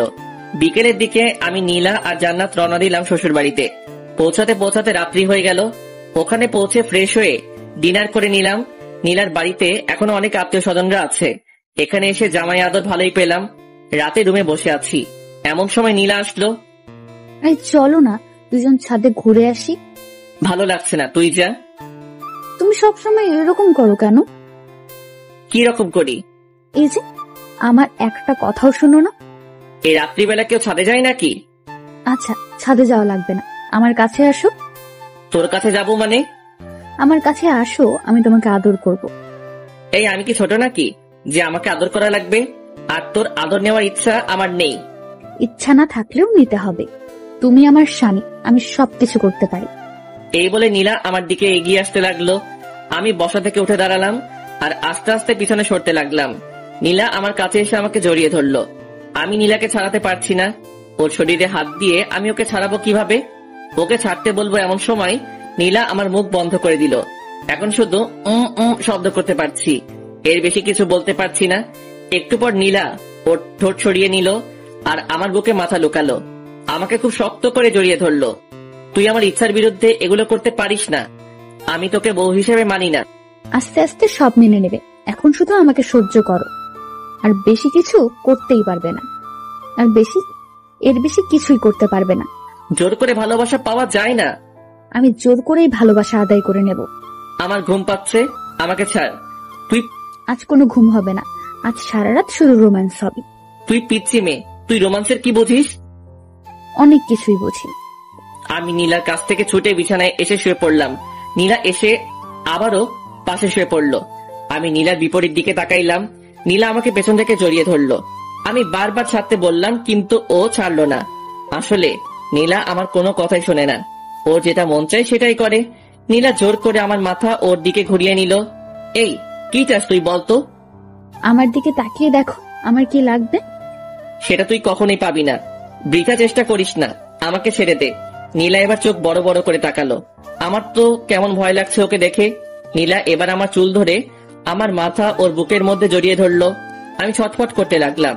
এইটুকু একটা পিচ্চি মেয়ের কারবার দেখে আমি জোরে নড়াচড়া করতে পারছি না। নীলা খুব শক্ত করে আমার চুল ধরে আছে, একটু নড়তেই আমার চুলে লাগছে। এইভাবে নীলার অত্যাচার সহ্য করতে হলো প্রায় 2 ঘন্টার মতো। নীলা ঘুমিয়ে পড়েছে, কিন্তু আমাকে ছাড়ছে না। আমি কোনোভাবেই ওর কাছ থেকে নিজেকে ছাড়াতে পারলাম না। ভাবছি কি করা যায়। মাথায় একটা বুদ্ধি এলো। এখান থেকে বাড়িতে গিয়ে আমি ঢাকায় চলে যাব। ঢাকায় গিয়ে একটা জব করব, আর নীলাকে বাসায় রেখে যাব, যাতে ওর অত্যাচার আমাকে না সহ্য করতে হয়। বাহ, দারুণ বুদ্ধি পেলাম। একটু পরে আমি ঘুমিয়ে পড়লাম। সকালে ঘুম থেকে উঠে আমি আজকেও অবাক। নীলা শাড়ির মধ্যে আমাকে পিছিয়ে নিয়েছে, একেবারে 2-3টা প্যাচ দিয়েছে। কি করব বুঝতে পারছি না। এখান থেকে বেরোতে লাগলে নীলার শাড়ি খুলে যাবে। আমি খুব ভালোভাবে বুঝতে পারছি এগুলো ও নিজের ইচ্ছাতেই করে, না জানি ঘুমের মধ্যে আরো কত কিছুই না করে। আমি নীলার শাড়ির মধ্যে থেকে বের হওয়ার চেষ্টা করছি, কিন্তু বের হতে পারছি না। আমি একটু নাড়াচাড়া করতেই নীলা চোখ খুলল। আমি জানতাম তুমি আমার কাছে আসবেই। এই চুপ কর, আমার মোটেও তোর কাছে আসার কোনো ইচ্ছা নেই। তুই আমাকে তো শাড়ির মধ্যে প্যাচ দিয়েছিস। ওমা, আমি কোথায় প্যাচ দিলাম? তুমি নিচেই এসেছো, আমি বুঝতে পারছি। এই চুপ, আর একটা কথা বলবি না। আমাকে বের হতে দে। তারপরে নীলা ওর শাড়ি খুলে ফেললো। আমি চুপচাপ বিছানা থেকে উঠে ওয়াশরুমে গেলাম। আমি ফ্রেশ হয়ে আসলাম। তারপরে নীলা ফ্রেশ হতে গেল। একটু পরে নিচে গেলাম ব্রেকফাস্ট করতে। ব্রেকফাস্ট করছি এমন সময় চাচি বলল, এখন তো আর চাচি না, এখন আমার শাশুড়ি আম্মা। ইমন, তুমি তো আর গ্রামে আসো না, আজকে নীলার সাথে গ্রামটা ঘুরে দেখো, ঠিক আছে? আচ্ছা ঠিক আছে। আমি কি ভাইয়ের সাথে যেতে পারি না? অবশ্যই, তুমিও যাবে, একসাথে সবাই গ্রামটা ঘুরে দেখবে। আচ্ছা ঠিক আছে, আমরা এখনই যাব। তারপর ব্রেকফাস্ট শেষ করে আমরা 3 জন বেরিয়ে পড়লাম গ্রামটা ঘুরে দেখতে। গ্রাম আমার ভীষণ ভালো লাগে।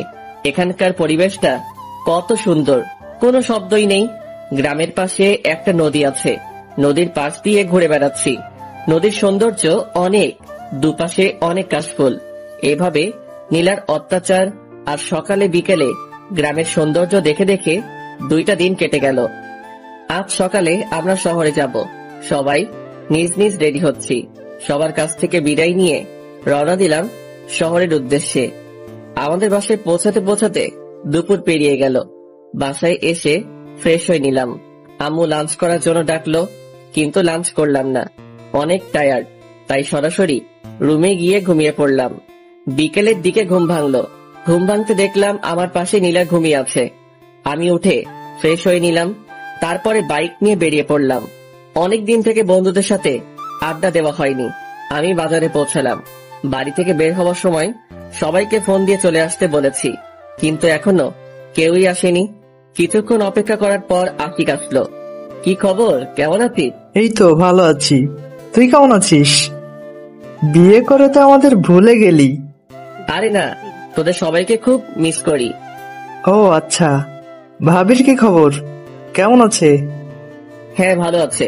এভাবে দুজনে বসে গল্প করছি। কিছুক্ষণ পর হাসিব আর সামি আসলো। আমরা 4 জন ক্যারাম খেলতে শুরু করলাম। আমরা নিয়মিত ক্যারাম খেলি, কিছুদিন না খেলায় আমি তেমন খেলতে পারছি না। ক্যারাম খেলছি আর সিগারেট টানছি। কখন যে রাত হয়ে গেছে বুঝতেই পারি নাই। আমরা সবাই যে যার বাসায় চলে আসলাম। আমার বাসায় পৌঁছাতে পৌঁছাতে রাত 9টা বেজে গেল।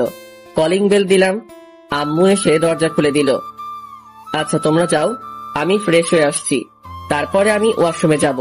এমন সময় নীলা এসে সামনে দাঁড়ালো।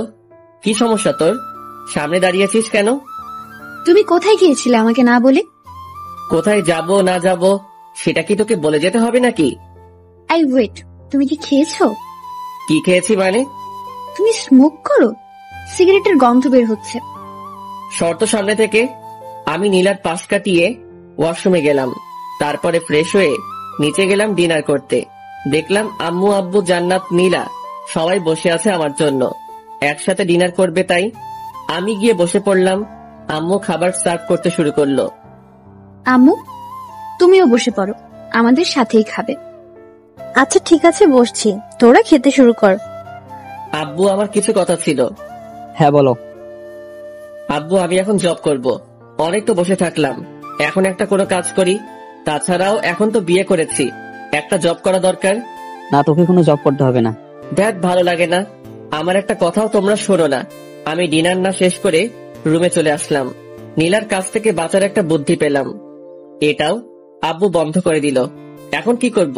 কিভাবে এই পিচি শয়তানির হাত থেকে বাঁচবো? একটু পরেই নীলা আসলো।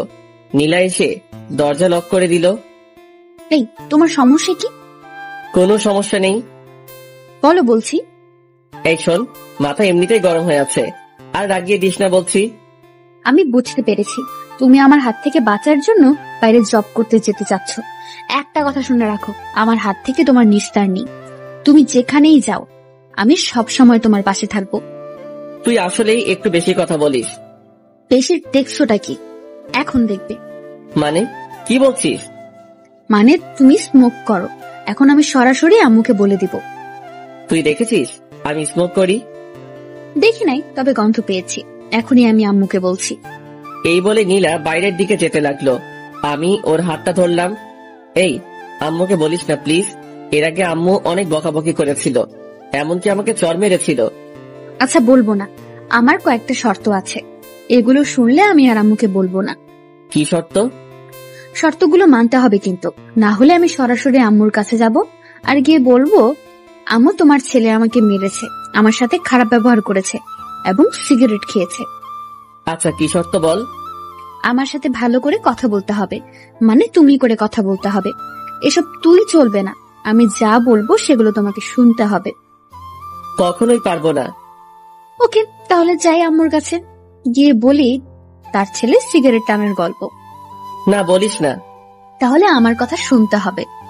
আচ্ছা ঠিক আছে, শুনবো। Thank you. এ বলে একটা কিস বসিয়ে দিল। আমি শুধু মাথা নিচু করে থাকলাম, কিছুই করতে পারছি না। আবার একটা বুদ্ধি বের করতে হবে। আই, কি ভাবছো? না, কিছু না। ওকে, তাহলে এখন আমাকে একবার জড়িয়ে ধরো। পারবো না, সর। দুইটা অপরাধ করলে। দুইটা মানে? এক, আবার তুই করে কথা বলছো, আর দুই, আমার কথা শোনো নাই। আচ্ছা, তুমি করে না বললে হয় না? না, হয় না। জড়িয়ে ধরো বলছি। কি আর করব, ইচ্ছা না থাকা সত্ত্বেও নীলাকে হালকা করে জড়িয়ে ধরলাম। নীলা মুচকি হাসলো আর আমাকে শক্ত করে জড়িয়ে ধরলো। নীলা প্লিজ, তুমি আমার কাছ থেকে স্বামীর অধিকার চেও না। আচ্ছা, চাইবো না, সময় হলে তুমি এমনিতেই দিবে। আচ্ছা ঠিক আছে, এখন ঘুমাই তাহলে। ঠিক আছে, চলো। আজ অন্যদিকে তাকিয়ে ঘুমানোর আগেই নীলা আমাকে সামনাসামনি জড়িয়ে ধরলো। কি করব কিছুই বুঝতে পারছি না। আস্তে আস্তে এই পিচ্চি মেয়েটার মায়ায় পড়ে যাচ্ছি। নীলার প্রতি কি আমার বেশি অন্যায় করা হচ্ছে না? আমি কি ওকে আপন করে নেব? না, কি সব ভাবছি। ও তো আমার চাচাতো বোন। চাচাতো বোন কি আর বউ হয়? আই, তুমি কি ভাবছো গো? না, কিছু না। বলো বলছি। না, তেমন কিছু না। আমার একটা গার্লফ্রেন্ড আছে, ওকে নিয়ে ভাবছি। সত্যি বলছো? হ্যাঁ। তুমি না এখন বিয়ে করেছো? তোমার গার্লফ্রেন্ড থাক বা না থাক, সবকিছু ভুলে যাও। কখনোই পারবো না। এর জন্য তুমি আমাকে আপন করে নিচ্ছ না? হ্যাঁ, নীলা আমাকে ছেড়ে দিল, মনে হয় কষ্ট পেয়েছে। পাক, একটু একটু কষ্ট পেলে আমাকে ছেড়ে চলে যাবে, আর তখনই আমার শান্তি হবে। এই পিচির জ্বালা আমার একদম সহ্য হয় না। তারপরে এটা সেটা ভাবতে ভাবতে ঘুমিয়ে পড়লাম। সকালে ঘুম থেকে উঠে দেখি নীলা আমার পাশে নেই। আজ একটু অবাক হলাম। প্রতিদিন ঘুম থেকে উঠে পিচ্চি যেরকম জ্বালা সহ্য করি, আজকে বেঁচে গেলাম। ব্যাপারটা কি? দেখলাম পিচ্চি গোসল করে বেরিয়ে আসছে, ভেজা চুল নিয়ে। ঘুম থেকে উঠে পড়েছো, যাও গোসল করে আসো। আমার এত সকালে গোসল করতে ভালো লাগে না। দেখো, তুমি যদি সকালে গোসল না করো তাহলে আম্মু ভাববে আমাদের মধ্যে কোনো সম্পর্ক হয়নি, আর তখন তারা অনেক কষ্ট পাবে। তার চেয়ে বরং তুমি গোসল করে আসো। তুই এত কিছু বুঝিস কিভাবে? আবার তুই করে বলছো? ও সরি সরি, তুমি আসলে একটা পিচ্চি। তারপরে আমি ওয়াশরুমে গিয়ে শাওয়ার নিলাম। গোসল শেষ করে রুমে আসতে দেখলাম নীলা চিরুনি করছে। নিচে চলো, আম্মু খাওয়ার জন্য ডাকতে এসেছিল। চল। I stop. আমি তোর থেকে বয়সে ছোট হলে কি হবে? আমি তোর বড় ভাবি, তুই আমাকে রেসপেক্ট দিয়ে কথা বলবি। চলো। তারপর নিচে গিয়ে ব্রেকফাস্ট করতে শুরু করলাম। এমন তুই আজকে নীলিমাকে তোদের কলেজে ভর্তি করে দে, আমি প্রিন্সিপালের সাথে কথা বলছি। তাহলে ভালোই হবে, বাড়ি 3 জন একসাথে কলেজে যাবে। কিছুই বললাম না, কারণ আমি আব্বুর কথার উপর দিয়ে কিছু বলি না। ব্রেকফাস্ট শেষ করে রুমে গিয়ে ভার্সিটিতে যাওয়ার জন্য রেডি হলাম। নীলাও আসলো, রেডি হচ্ছে। ও আজকে কলেজে ভর্তি হবে। রাতে যে কথা বললাম, ওর তো মন খারাপ হয়েছিল। এখন কলেজে ভর্তি হওয়ার কথা শুনে একটু হাসি খুশি লাগছে। আমি বাইরে গিয়ে বাইক নিয়ে দাঁড়িয়ে আছি। এদিকে জান্নাতের আর নীলার আসার কোনো নামগন্ধই নেই। অনেকক্ষণ হয়ে গেল, এখন আসছে না। আমি ওদেরকে ডাকতে গেলাম, যেতেই দেখি ওরা বেরিয়ে আসছে। এতক্ষণ সময় লাগে নাকি? না, আসলে ভাবি আজকে কলেজে প্রথম যাচ্ছে, তার জন্য একটু সাজিয়ে দিচ্ছিলাম আর কি। তাই না নীলু ভাবি? তোদের লেকচার বন্ধ করে বাইকে উঠবি নাকি আমি যাব? এই না, উঠছি। আগে নীলা উঠলো, তারপরে জান্নাত উঠলো। আমি বাইক স্টার্ট দিয়ে ভার্সিটির দিকে যেতে লাগলাম। কেমন লজ্জা লজ্জা লাগছে, নিজের বউকে নিয়ে ভার্সিটিতে যাচ্ছি, তাও আবার পিচ্ছি। কেমনটা লাগে? ভার্সিটিতে পৌঁছে বাইকটা পার্ক করে আমি নীলাকে নিয়ে প্রিন্সিপালের রুমের দিকে যাচ্ছি। সবাই আমাদের দিকে তাকিয়ে আছে। এই, সবাই আমাদের দিকে তাকিয়ে আছে কেন? তোর মতো একটা পিচ্ছি মেয়ে ভার্সিটিতে এসেছে, তাই সবাই তাকিয়ে আছে। নীলা কোনো কথা বলল না। আমি সরাসরি প্রিন্সিপালের রুমে গেলাম। আসসালামু আলাইকুম, আসতে পারি স্যার? ওয়ালাইকুম আসসালাম। আরে ইমন জি, এসো এসো, ভেতরে এসে বসো। জি ধন্যবাদ স্যার। তা হানিমুন বাদে এখনই ভার্সিটিতে আসতে হলো? আমি আর নীলা দুজনে মাথা নিচু করলাম। আমার মতো নীলা হয়তো লজ্জা পেয়েছে। আরে লজ্জার কিছু নেই, বিয়ে করেছে তো কি হয়েছে, বিয়ে তো করতেই হবে তাই না? হ্যাঁ স্যার। এই যে ছাত্রের বউ ছাত্রী, নাম কি তোমার? নীলা। শুধু নীলা নাকি দুজনের মিল করে নীলা ইসলাম? নীলা মাথা নিচু করে মুচকি হাসলো। আচ্ছা ঠিক আছে, আর লজ্জা দিচ্ছি না, আমি সব ব্যবস্থা করে রেখেছি, তুমি শুধু এখানে একটা সাইন করো। নীলা সাইন করলো। নীলা শোনো, তোমার সিলেবাস দেখে তুমি ভার্সিটির লাইব্রেরি থেকে প্রয়োজনীয় বইগুলি সংগ্রহ করে নিও। ঠিক আছে স্যার। তারপর আমি আর নীলা প্রিন্সিপাল স্যারের রুম থেকে বেরিয়ে আসলাম। এই শোনো, আমাকে আমার ক্লাসটা দেখিয়ে দাও।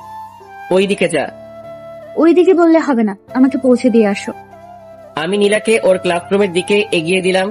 ভার্সিটির সব ছেলে মেয়ে আমাদের দুজনের দিকে তাকিয়ে আছে। তাকাবেই না কেন?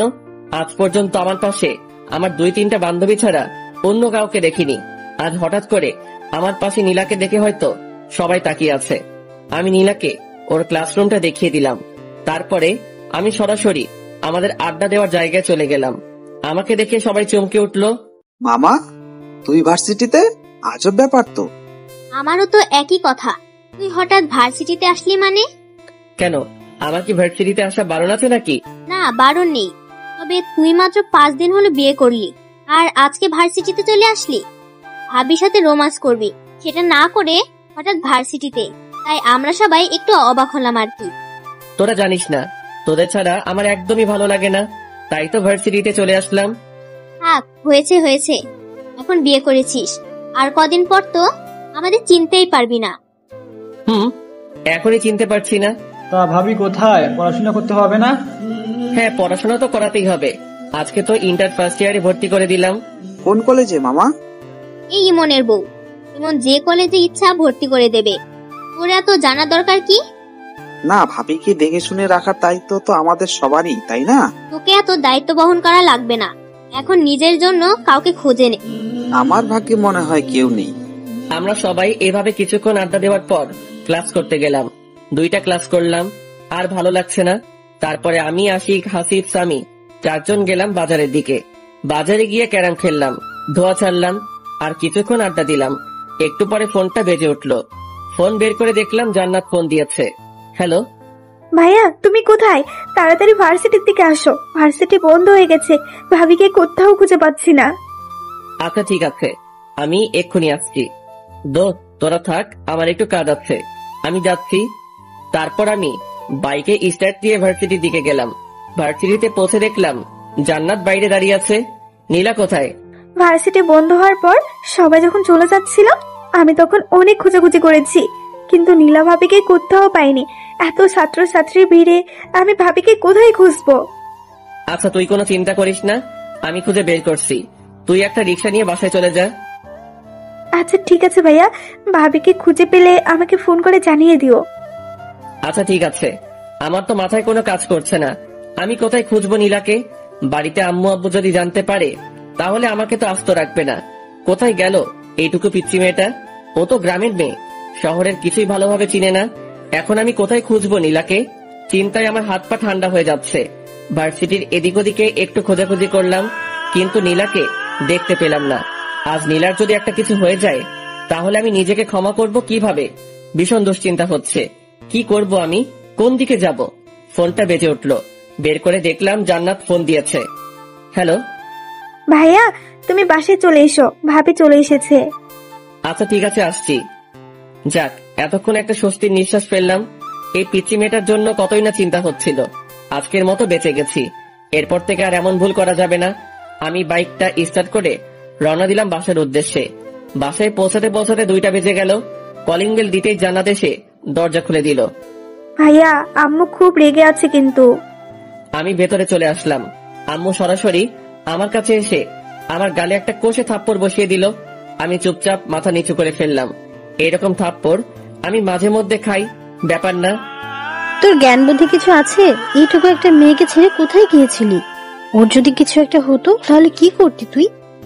আমি চুপচাপ মাথা নিচু করে আছি। এখন কিছু বলা যাবে না, কারণ আম্মু ইন্সপায়ার। কি হলো, চুপ করে আছিস কেন? কথা বল, ওর কিছু হলে কি করতি তুই? আম্মু, আমি একদম বুঝতে পারিনি। এরপর থেকে আর এরকম হবে না। বুঝতে পারিস নাই মানে? এত বড় হয়েছিস, তোর জ্ঞান বুদ্ধি হবে কবে? আম্মু সত্যি, এরপর থেকে আর এইরকমটা করব না। তোর আব্বু জানতে পারলে আস্ত রাখবে না। যা উপরে যা, নীলার মনটা একদম খারাপ হয়ে আছে, ওর সাথে কিছুক্ষণ কথা বল। আচ্ছা আম্মু। আমি উপরে গেলাম, দেখলাম নীলা বিছানার এক কোনায় মন খারাপ করে বসে আছে। আমি গিয়ে নীলার সামনে দাঁড়ালাম। নীলা প্লিজ আমাকে ক্ষমা করে দে, আমি একদম বুঝতে পারিনি। ক্ষমা চাওয়ার কিছু নেই, তুমি তো আমার থেকে দূরে থাকতে চাও। না, আসলে আমি মনে করেছিলাম তুই জান্নাতের সাথে বাড়িতে চলে আসবি। প্লিজ আমাকে ক্ষমা করে দে। এরপর থেকে আমি তোকে একা রেখে আর কোথাও যাব না। অমনি নীলা এসে আমাকে জড়িয়ে ধরলো। মানে এত শক্ত করে জড়িয়ে ধরেছে বলে বোঝাতে পারবো না। মনে হচ্ছে কোনো ওয়ালের চিপায় আটকে পড়েছি। তারপরে নীলা আমাকে ঠেলতে ঠেলতে ওয়াশরুমের মধ্যে নিয়ে গেল। আমার কারোর সাথে গোসল করতে ভালো লাগে না। কারোর সাথে লাগুক বা না লাগুক, আমার সাথে লাগবে। তারপরে নীলা শাওয়ার ছেড়ে দিল। আমি আর নীলা একসাথে গোসল করছি। আমি ভালো লাগিয়ে দিচ্ছি। একবার যদি তোমার আর আমার মধ্যে স্বামী স্ত্রীর সম্পর্কটা গড়ে ওঠে, তারপর তুমি তোমার সব গার্লফ্রেন্ডকে ভুলে যাবে। এই, আমার তো কোনো গার্লফ্রেন্ড নেই। তাহলে সেদিন যে বললে আছে? এমনিতেই বলেছি। মিথ্যুক একটা। আচ্ছা ঠিক আছে, ভেজা কাপড় চেঞ্জ করো। মানে কি বলছিস? কি বলছি বুঝতে পারছো না? চেঞ্জ করো তাড়াতাড়ি। তোর সামনে? হ্যাঁ, আমার সামনে চেঞ্জ করতে হবে। মরে গেলেও পারবো না। দেখাচ্ছি তোমায়। এই, একদম না, একদম আমার কাছে আসবি না বলছি। আমি নীলাকে জোর করে ঠেলতে ঠেলতে ওয়াশরুমের বাইরে বের করে দিলাম। তারপর আমি চেঞ্জ করে নীলাকে বললাম ভিতরে গিয়ে চেঞ্জ করে আয়। ভেতরে যাব না, এখানেই চেঞ্জ করব। তোর লজ্জা শরম বলতে কিছু নেই? তোমার সামনে আবার কিসের লজ্জা শুনি? শুধু আমার সামনে না, তোর কারো সামনে লজ্জা নেই, আমি বুঝতে পেরেছি। আচ্ছা, লজ্জা যখন নেই তাহলে দেখো। এই বলে নীলা আমার সামনে, আমি অন্যদিকে তাকাইলাম। ছি, তুই এইরকম? আমি আগে জানতাম না। নীলা আমাকে পেছন থেকে জড়িয়ে ধরে বলল, কি রকম গো? লজ্জা শরম বিবেকহীন একটা মেয়ে। আচ্ছা হয়েছে, এবার আমার চেনটা আটকে দাও। আমি অবাক হয়ে নীলার দিকে তাকাইলাম। দেখলাম নীলা একটা 3 পিস পরেছে আর আমাকে চেইন আটকে দিতে বলছে। এই শোন, এগুলো আমি পারি না। পারে না বললে হবে না, তাড়াতাড়ি আটকে দাও বলছি। পারবো না বললাম না। আম্মুকে কিন্তু ডাক দিব আর বলবো সিম্পল আমার এইটুকু কাজ করে দাও না, তখন তোমাকে বকাবকি করবে। এই শোন, আমার সামনে ভালোভাবে থাকবি। ভালোভাবে থাকবো মানে? মানে তোর ওড়না কোথায়? এই যে বিছানায়। ওই চুপ, আমার সামনে একদম ভালোভাবে থাকবি, নয়তো থাকবি না। নীলা একেবারে আমার ঠোঁটের কাছে ঠোঁট নিয়ে এসে বলল, তোমার সামনে থাকতে হলে আমাকে কি ওড়না নিয়ে থাকতে হবে নাকি? আমি নীলাকে ধাক্কা দিয়ে বললাম, আমি যেটা পছন্দ করি সেটা করলে তোর পক্ষে ভালো হবে। ঠিক আছে, লাঞ্চ করব, চলো। চল। এই যে, কোথায় যাব? আম্মু তো রুমে খাবার দিয়ে গেছে। কখন দিয়ে গেল? তুমি যখন ড্রেস চেঞ্জ করছিলে ওয়াশরুমে, তখন আম্মু এসে খাবার দিয়ে গেছে। ও আচ্ছা। তারপর আমি লাঞ্চ করতে শুরু করলাম। এই, তুমি কেমন? আমাকে ডাকছো না কেন? তোকে ডাকার কি আছে? তুই দেখতে পাচ্ছিস না খাবার এখানে? তাই বলে তুমি একা একা খাবে? আমাকে একবারও ডাকবে না? শোন, এত ঢং দেখার সময় নেই। তোর ইচ্ছা হলে খাবি, নয়তো খাবি না। নীলা আমার কাছে আসলো, এসে বলল, আমাকে খাইয়ে দাও। শখ কত? খাইয়ে দাও বলতেছি। কখনোই না। না খাইয়ে দিলে আমি কিন্তু তোমাকে বিরক্ত করব। বিরক্ত করি মানে? দেখবে। আমি কোনো কথা বললাম না, চুপচাপ খেয়ে যাচ্ছি। নীলা এসে আমার কোলের উপর বসলো। এই কি হচ্ছেটা কি? নাম বলছি। বললাম তো, খাইয়ে না দিলে বিরক্ত করব। আমি কখনোই তোকে খাইয়ে দেব না, নাম বলছি। না খাইয়ে দিলে আমিও নামবো না। শেষবারের মতো বলছি, নাম বলছি, না হলে কিন্তু ফেলে দেব। ফেলে দিলে তো আম্মু আছে, আম্মুকে ডাকবো। তারপর কি হবে বুঝতেই পারছো। কি করব? এমন দুষ্টু মেয়ে আমি কখনো দেখিনি। আচ্ছা ঠিক আছে, নাম, আমি খাইয়ে দিচ্ছি। প্রথমেই খাইয়ে দিতে বললাম, দিলে না। এখন আমিও নামবো না। যত তাড়াতাড়ি খাইয়ে দিবে তত তাড়াতাড়ি নামবো, আর না হলে দিও না। আমার তো থাকতে ভালোই লাগছে। আর কি করব? নীলাকে খাইয়ে দিতে শুরু করলাম। না খাইয়ে দিলে তো আর নামবে না। আমি নীলাকে খাইয়ে দিচ্ছি, আর নীলা শুধু বারবার আমার হাতে কামড় দিচ্ছে। আমি চুপচাপ সব সহ্য করছি। তাড়াতাড়ি খাইয়ে না দিলে আমার কোল থেকে নামবে না। আচ্ছা, আমার খাওয়া শেষ, এবার তুমি খাও। আমি হাত ধুয়ে নিচ্ছি। এই, তুমি শেষ করলে কেন? খাও বলছি। শোন, এত অত্যাচার ডিমান্ডের আসামি কেউ করে না, আর আমার খাবার ইচ্ছা শেষ। তুমি এমন বলো না, আমি তোমাকে আর জ্বালাবো না। প্লিজ তুমি খেয়ে নাও। কোথা শেষ বললাম না? আচ্ছা, আমি তোমাকে খাইয়ে দিচ্ছি। কোনো দরকার নেই। আমি চুপচাপ বিছানায় গিয়ে শুয়ে পড়লাম। আমার কথা শুনলে না তো? আচ্ছা দেখাচ্ছি, আগে প্লেটগুলো পরিষ্কার করে আসি। একটু একটু ঘুম পাচ্ছে, ঘুমিয়ে পড়বো। এই মুহূর্তেই আবার ডিমান্ড শুরু। মানে নীলা এসে খুব জোরে দরজা আটকে দিল। এই, এত শব্দ করছিস কেন? আর দরজা আটকে দিলি কেন? আমি কখনো দরজা আটকে দেই না। এখন আমি এসেছি, এখন থেকে দরজা আটকে দিতে হবে। আটকে দিতে হবে মানে? না মানে এখন তো আমরা রোম্যান্স করব, যদি কেউ রুমের মধ্যে চলে আসে তাই আটকে দিলাম। শোন, এখন আমি ঘুমাবো, একদম আমাকে বিরক্ত করবি না। বিরক্তি দেখছোটা কি? তুমি তো আমার একটা কথাও শুনো না। এখন তোমাকে দেখাচ্ছি। এই বলে নীলা আমার পেটের উপর উঠে বসলো। দেখ পিচ্ছি, আমাকে বিরক্ত করিস না। আমি না তোমার বউ? আমি ছাড়া তোমাকে কে বিরক্ত করবে, আদর করবে শুনি? লাগবে না তোর কোনো আদর। দেখো, তুমি কি চাও আমি আম্মুকে সব বলে দিই? বলে দিই মানে? এই যে আমাদের মধ্যে কোনো সম্পর্ক গড়ে ওঠেনি, এগুলো আম্মুকে বলে দিই। আমি কোনো কথা বললাম না। দেখো, আমি তোমার ভালোবাসা পাওয়ার চেষ্টা করছি। এমন কিছু করো না যাতে জোর করে সবকিছু আদায় করতে হয়, ঠিক আছে? অন্যদিকে তাকিয়ে শুয়ে রইলাম। নীলা আমার উপর শুয়ে পড়লো। তারপরে শুরু করলো পিচ্চির অত্যাচার। মানে গলায় গালে কিস করতে শুরু করলো। আবার পুরুষত্ব জেগে উঠতে শুরু করলো। আমি অনেক কষ্টে নিজেকে কন্ট্রোল করছি। তারপরে নীলা যা করলো সেটার জন্য মোটেও প্রস্তুত ছিলাম না। নীলাও ড্রেস খুলে ফেলেছে। আমি ধাক্কা দিয়ে নীলাকে আমার উপর থেকে সরিয়ে দিলাম। কি হচ্ছেটা কি এগুলো? না মানে আমার খুব গরম লাগছে। গরম লাগছে ঠিক আছে, তাই বলে এগুলো কেমন অসভ্যতা? নীলা আমার কোনো কথা শুনছে না। আমি ওর গালে একটা চড় বসিয়ে দিলাম। ফাইজলামির একটা সীমা থাকা দরকার। তোর অনেক পাগলামি আমি সহ্য করেছি, কিন্তু আর নয়। একটা কথা বলছি, ভালোভাবে শুনে নে। আমি তোকে কখনো আমার বউ হিসেবে মানি না। কথাগুলো বলেই আমি রুম থেকে বেরিয়ে পড়লাম। এই পিচিটার জন্য বাড়িতে থাকা যাবে না। দূর কিছু ভালো লাগে না। কি করব? আমি বাইক নিয়ে বের হচ্ছি, এমন সময় আম্মু আমাকে ডাকলো। এই দুপুরবেলা কোথায় যাচ্ছিস? এখন দুপুর কোথায়? এখন তো বিকেল হয়ে এসেছে। তুই তো এত তাড়াতাড়ি বের হোস না, আজ হঠাৎ এত তাড়াতাড়ি বের হচ্ছিস যে? না আম্মু, একটু কাজ আছে, তার জন্য আগে যাচ্ছি। ও আচ্ছা, ঠিক আছে, সাবধানে যাস। ঠিক আছে। তারপর আমি বাইক নিয়ে বেরিয়ে পড়লাম বাজারের দিকে। এত সকাল সকাল তো কেউ আসবে না, সবাইকে একটা ফোন করি তাহলে আসবে। আমি সবাইকে ফোন দিয়ে বাজারে আসতে বললাম। আমি বাজারে পৌঁছাবার কিছুক্ষণ পর সবাই আসলো। তারপরে জমিয়ে আড্ডা দিতে শুরু করলাম। আজ একটু বেশি রাত করে ফেলেছি, মানে 10টা বেজে গেছে। হায় রে, ঘড়ির দিকে খেয়ালই করিনি। আজ যে বাড়িতে গেলে কি হবে? এমনিতেই দুপুরে আম্মু অনেক বকাবকি করেছে, তাড়াতাড়ি বাড়িতে যেতে হবে। আমি সবাইকে বাড়িতে যেতে বললাম।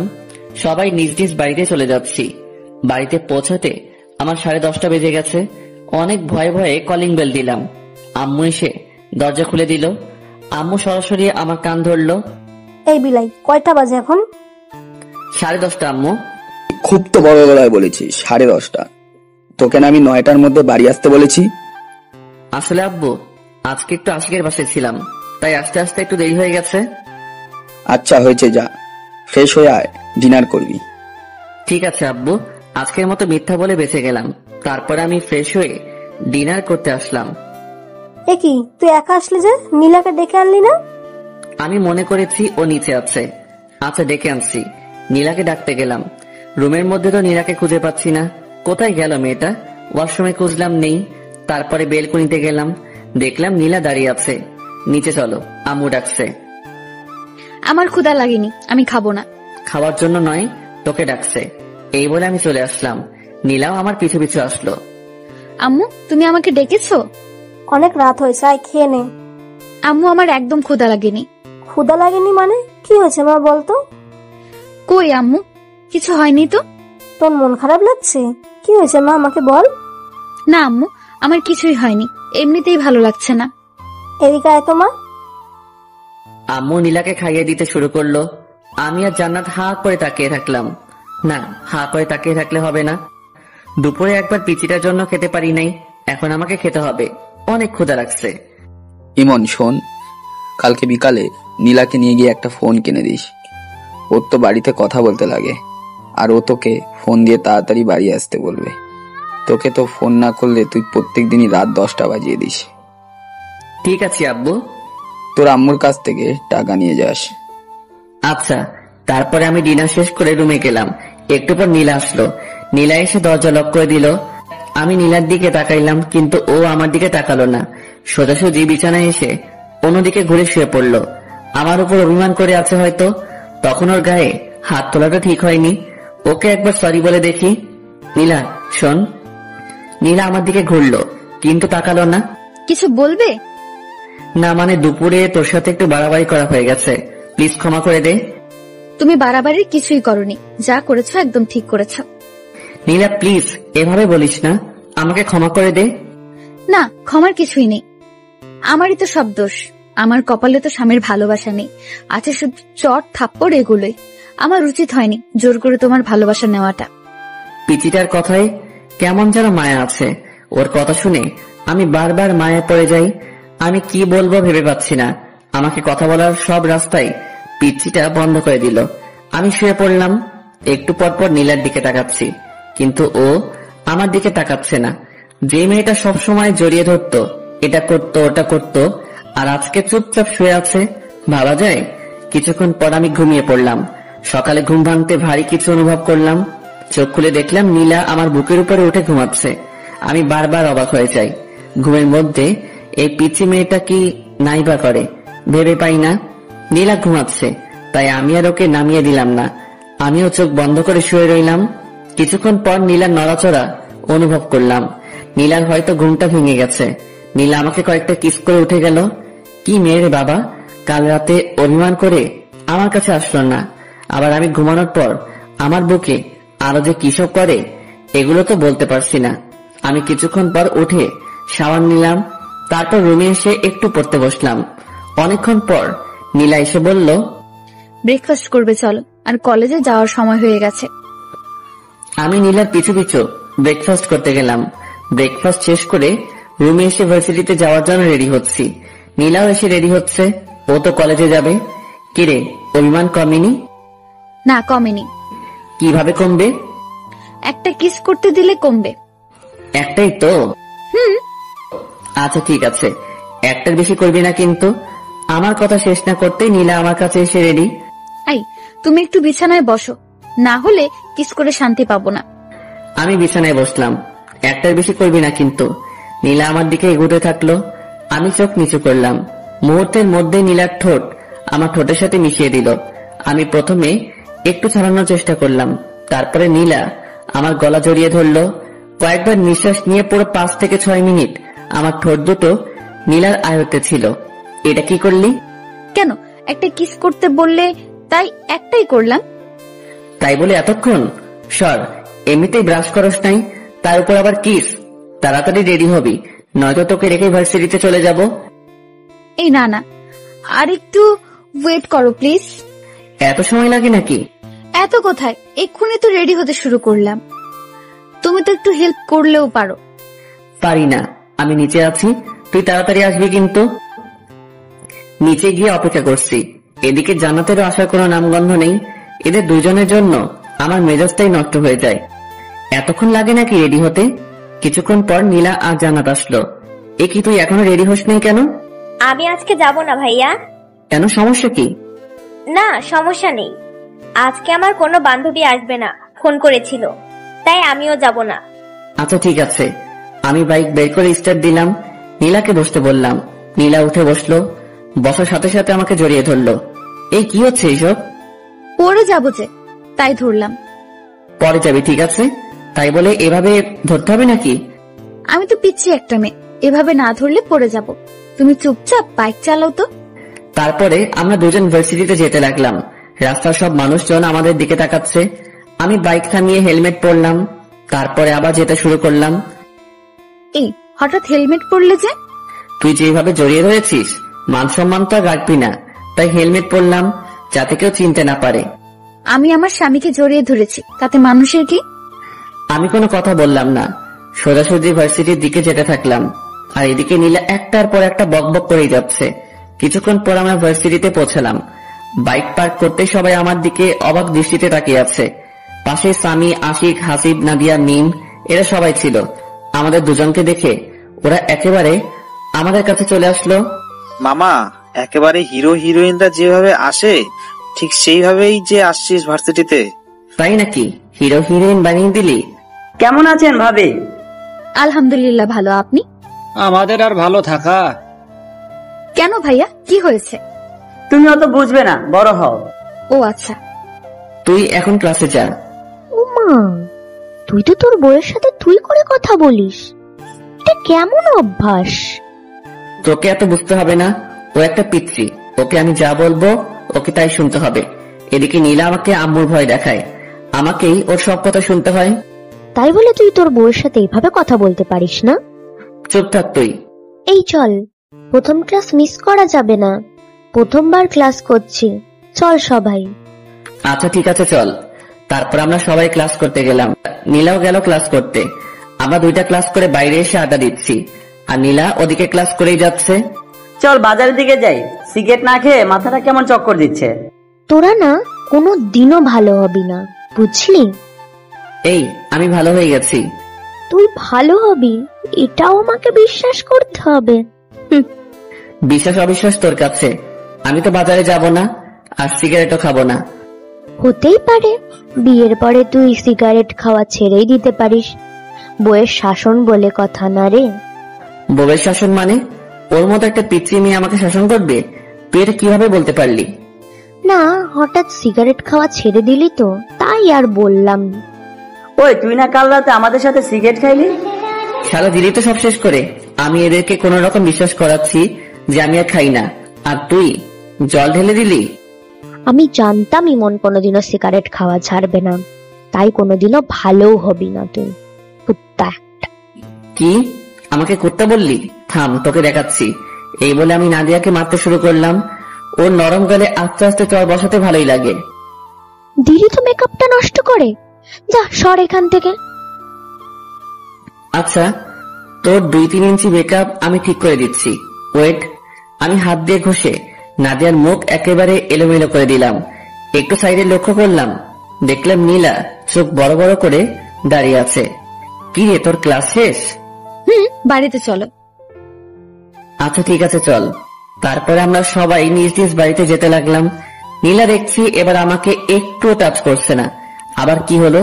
আসার সময় যেমন দুষ্টামি করছিল, ওর যে একটু পর পর কি হয় কিছুই বুঝতে পারি না। যাই হোক, বাড়ির দিকে যাই। কিছুক্ষণ পর আমরা বাড়িতে পৌঁছলাম। কলিং বেল দিতেই আম্মু দরজা খুলে দিল। আম্মু, তোমার ছেলে আজকে ভার্সিটিতে খুব বাজে কাজ করেছে। কি করেছে রে? তোমার ছেলেকে জিজ্ঞেস করো। এই, কি করেছিস তুই? কই কি করলাম? আমি তো কিছুই করি নাই। মিথ্যা বলছে আম্মু। আচ্ছা, কি করেছে তুই বল তো মা। তোমার ছেলে ভার্সিটির মেয়েদের মেকআপ ঠিক করে দেয় গালে হাত দিয়ে। নীলা এসব কি বলছে? আম্মু, ওইটা আমার বান্ধবী ছিল, আমরা ইয়ার্কি করছিলাম। গায়ে হাত দিয়ে কিসেরই আর কি? ফ্রেন্ডের মধ্যে তো একটু একটু এমন হয়। ঠিক আছে, কিন্তু গায়ে হাত দেওয়া যাবে না। এরপর থেকে যেন এরকম কথা না শুনি। ঠিক আছে আম্মু। তারপর আমি রুমে গেলাম। আমার পিছু পিছু নীলা রুমে আসলো। এই পিচ্ছি, তুই আম্মুকে বললি কেন? বলবোই তো, 100 বার বলবো। আমাকে বকা খাওয়াতে তোর ভালো লাগে? না, লাগে না। কিন্তু তুমি অন্য মেয়েদের গালে কেন হাত দিবে? ওটা তো আমার ফ্রেন্ড ছিল, ওর সাথে আমি মজা করছিলাম। তুমি মজা করো আর যাই করো, আমার ছাড়া অন্য কোনো মেয়ের গালে বা অন্য কোথাও স্পর্শ করতে পারবে না। কেন? তোর সমস্যা কোথায়? নীলা আমাকে জড়িয়ে ধরলো আর বলল, তুমি শুধু আমার, আমি ছাড়া কেউ তোমার ধারে কাছেও আসতে পারবেন না। ছাড় তো, এখন গোসল করব। ছাড়বো কেন? চলো, আমিও গোসল করব। না, আগে আমি, তারপরে তুই। বললাম না দুজন একসাথে। আমার কথা না শুনলে কি হবে সে তো দেখতেই পেলে একটু আগে। কবে মুক্তি পাবো তোর এই ঝামেলা থেকে? যেদিন আমাকে তোমার আপন করে নেবে সেদিনই তুমি মুক্তি পাবে। কোনোদিনও না। তাহলে কোনোদিনও মুক্তি পাবে না। আমি কোনো কথা না বলে ওয়াশরুমে গেলাম শাওয়ার নিতে। নীলাও আমার পিছু পিছু আসলো। আমি শাওয়ারটা ছেড়ে দিলাম। নীলা এসে আমাকে পেছন দিক থেকে জড়িয়ে ধরলো। গোসল করার সময় এগুলো কি ধরনের ফাজলামি? এগুলো ফাজলামি নয়, এগুলো ভালোবাসা। গোসল করার সময় কেউ ভালোবাসা প্রকাশ করে না। সবার সাথে আমার কোনো মিল নেই। আমার যখন যেটা ভালো লাগে আমি তখন সেটাই করি। তাহলে আমার সাথে কেন এগুলো করিস? তুই জানিস না কোনটা আমার ভালো লাগে আর কোনটা ভালো লাগে না? একবার আমাকে আপন করে নাও, তারপর থেকে তোমার সব কিছু ভালো লাগবে। ছাড়বি তুই আমাকে? একবার শক্ত করে জড়িয়ে ধরো, তাহলে ছাড়বো না। পারবো না, তাড়াতাড়ি ছাড় বলছি।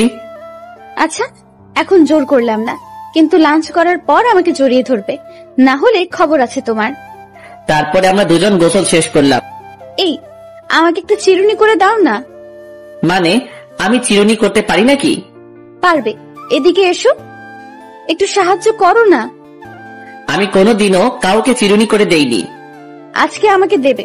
এসো প্লিজ প্লিজ প্লিজ। কি করব? এই প্রথম নীলার মাথায় চিরুনি করে দিলাম। নীলা তো মহা খুশি। তারপরে আমরা দুজন লাঞ্চ করতে গেলাম। আমি, নীলা, আম্মু, জান্নাত একসাথে লাঞ্চ করলাম। আব্বু কাজের ব্যস্ততায় আসতে পারে নাই। আম্মু আমাকে তোমার মতো রান্না শেখাবে। আচ্ছা, শেখাবো। তুই আগে বড় হয়ে নে। আর কত বড় হব, তুমি আমাকে শিখিয়ে দেবে। আচ্ছা, তোকে সময় করে রান্না করা শেখাবো। আচ্ছা ঠিক আছে। ইমন, তোর আব্বু নীলাকে একটা ফোন কিনে দিতে বলেছে। আচ্ছা ঠিক আছে, একটা ফোন এনে দেব। ওকে নিয়ে যাবি, একটু তোর সাথে ঘুরবে। কিন্তু আম্মু। কোনো কিন্তু নয়, বিকালে দুজনে যাবি। আচ্ছা ঠিক আছে। তারপর আমি সবার আগে লাঞ্চটা শেষ করে রুমে গেলাম। কি করব আমি? নীলা খুব বাড়াবাড়ি করছে, ওকে নিয়ে আর পারছি না। আচ্ছা, ওকে কি কোনোভাবে ওর বাড়িতে পাঠিয়ে দেওয়া যায় না? দেখি কোনোভাবে সম্ভব হয় কিনা।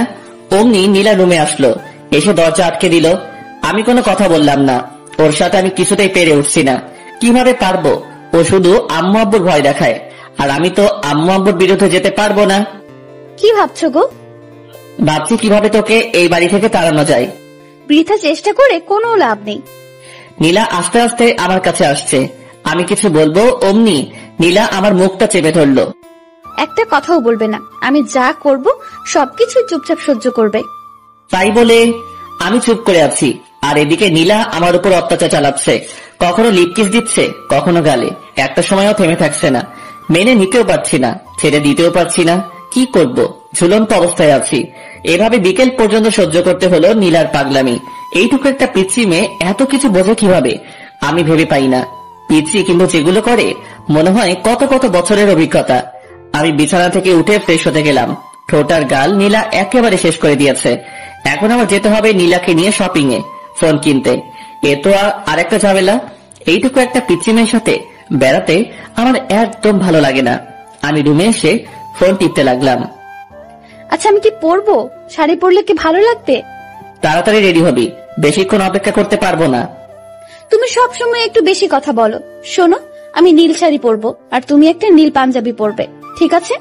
নীলা আলমারি থেকে একটা নীল পাঞ্জাবি বের করলো আর ওর জন্য নীল শাড়ি। তোকে বললাম না এখন পাঞ্জাবি পরবো না? আমি যখন বলেছি তোমাকে পরতেই হবে। এদিকে এসো তো। নীলা আমার শার্ট খুলে পাঞ্জাবি পরিয়ে দিল। এই আমাকে শার্টটা পরিয়ে দাও না। আমি পারি না, তুই একা একাই পর, আমি বাইরে যাচ্ছি। এই তোমাকে বাইরে যেতে বলেছি, এদিকে আসো। তুমি একটু শাড়ির কুচিটা ধরো। কি আর করব, আমি গিয়ে নীলা শাড়ির কুচিটা ধরলাম। এতক্ষণ লাগে নাকি শাড়ি পরতে? তাড়াতাড়ি পর বলছি। তাড়াতাড়ি করছি, একটু ওয়েট করো। আর কতক্ষণ লাগবে? এই তো হয়ে গেছে, এবার কুচিটা দিয়ে দাও। কি? আমি কখনোই পারবো না। তুমি পারবে, তোমার 14 গোষ্ঠী পারবে। তাহলে 14 গোষ্ঠীর কাছ থেকে পরিয়ে নেব, আমি পারবো না। দাও বলছি, তুমি না ছেলে, এত ভয় কিসের তোমার? তাই বলে তোর ওখানে কুচি দিয়ে দেবো নাকি? দেরি হয়ে যাচ্ছে, তাড়াতাড়ি দাও। তারপর আমি কাঁপতে কাঁপতে নীলার কুচিটা দিয়ে দিলাম। নীলা আমার হাত ওর ওখানে চেপে ধরলো। আমি তো লজ্জায় একেবারে শেষ, কিছু বলতেও পারছি না, কিছু করতেও পারছি না, শুধু মাথা নিচু করে আছে। এদিকে নীলাও লজ্জায় লাল হয়ে আছে, কিছু বলতে পারছে না, শুধু মুচকি হাসছে। এভাবে নীরবময় কিছু মুহূর্ত কাটলো। কিছুক্ষণ পর আমি হাতটা সরিয়ে নিলাম আর অন্যদিকে তাকালাম। নীলা সাজুগুজু করতে ব্যস্ত হয়ে গেল। একটু পরে নীলা বলল, আমি রেডি, এখন চলো। আমি নীলার দিকে তাকাতেই একেবারে অবাক হয়ে গেলাম। এইটুকু পিচ্চি মেয়েটাকে দেখতে অনেক সুন্দর লাগছে। আমি তো আগে কখনো ওর দিকে তেমন তাকাইনি, আজ প্রথম তাকাচ্ছি। নীলা দেখতে যে এত সুন্দর আমি আগে জানতাম না। এই কি দেখছো? আমার লজ্জা করে না বুঝি? কোথায় কি দেখছি? চলো তাড়াতাড়ি। হয়েছে, আর মিথ্যে বলতে হবে না। আমি খুব ভালোভাবে লক্ষ্য করেছি তুমি বড় বড় চোখ করে আমার দিকে তাকিয়েছিলে। আমি কোনো কথা না বলে নিচে নামতে শুরু করলাম। আম্মু আমাদের দুজনকে দেখে একেবারে অবাক হয়ে গেল। অবাক হবে না কেন? এভাবে কাছাকাছি ম্যাচিং কালারের ড্রেস পরা দেখলে যে কেউই তাকিয়ে থাকবে। মাশাআল্লাহ, তোদের দুজনকে দেখতে কিন্তু খুব ভালো লাগছে, খুব মানিয়েছে দুজনকে। হয়েছে, এবার টাকা দাও তাড়াতাড়ি। আমি আম্মুর কাছ থেকে টাকা নিয়ে বাইক বের করছি। এমন সময় নীলা বলল, আজ আমরা বাইকে যাব না, রিকশায় যাব। তোমার ইচ্ছে হলে তুমি আমার পিছু পিছু রিক্সা নিয়ে আসতে পারো। এগুলো কেমন কথা? হ্যাঁ, নীলা যখন বলছে রিকশায় যাবে, তোকে রিকশায় যেতে হবে। যা, রিকশায় করে যা। আম্মু, আমার রিক্সায় যেতে একদম ভালো লাগে না। অত আস্তে আস্তে কেউ যায়? এত কিছু বুঝি না, নীলামায়ের সাথে রিকশা করে যা। আচ্ছা ঠিক আছে আম্মু। তারপরে আমি আর নীলা বেরিয়ে পড়লাম। বাড়ির সামনে কিছুক্ষণ দাঁড়াতে একটা রিক্সা আসলো। আমরা রিক্সায় উঠলাম। নীলা আমার কাঁধে মাথা রেখে বক বক করে যাচ্ছে। আমি কোনো কথা বলছি না, চুপচাপ বসে আছি। কিছু বলো, চুপ করে আছো কেন? তোর সাথে কথা বলতে ইচ্ছে করে না। তো কার সাথে কথা বলতে ইচ্ছে করে? তুই চুপ করে থাকতো। আমার চুপ থাকতে ভালো লাগে না, সবসময় তোমার সাথে কথা বলতে ইচ্ছে করে। আচ্ছা তুই বলতে থাক, আমি চুপ করে থাকলাম। আর একটা কথা বলবো না। তারপরে নীলার বক বক শুনতে শুনতে পৌঁছে গেলাম মার্কেটে। কয়েকটা ফোন দেখলাম আর নীলার পছন্দ মতো একটা ফোন কিনে দিলাম। নীলা আমার সাথে সেলফি তুলতে চাইলো, কিন্তু আমি তুললাম না। নীলার জোড়াজোড়িতে ওর সাথে কিছুক্ষণ ঘুরতে হলো। ও জোর করেই কয়েকটা সেলফি তুললো। সন্ধ্যার পর আমরা বাড়ির দিকে রওনা দিলাম। বাড়িতে এসে ড্রেসটা চেঞ্জ করে ফ্রেশ হয়ে নিলাম। জান্নাত আসলো রুমে। নীলা আর জান্নাত বসে বসে গল্প করছে, আমি ফেসবুকিং করছি। আজ সময় কাটছে না। আজ বন্ধুদের সাথে আড্ডা দিতে যাইনি, তাই একদম ভালো লাগছে না। সিগারেট না খেলে মাথায় কেমন চক্কর মারে। রাতে ডিনার করে এসে শুয়ে পড়েছি। নীলা এসে পাগলামি শুরু করেছে। আমি নীলাকে ছাড়তে বলছি, কিন্তু নীলা আমাকে ছাড়ছে না। দেখো, তুমি আমার স্বামী, আর আমি আমার স্বামীকে একটু আদর করব। মানে কি বলছিস তুই? মানে আজকে আমাদের স্বামী স্ত্রীর সম্পর্ক গড়ে উঠবে। কখনোই না। তুমি আর কতদিন আমাকে কষ্ট দেবে? আমি কাউকে কষ্ট দিই না। কেন, তুমি আমাকে কষ্ট দিচ্ছ না?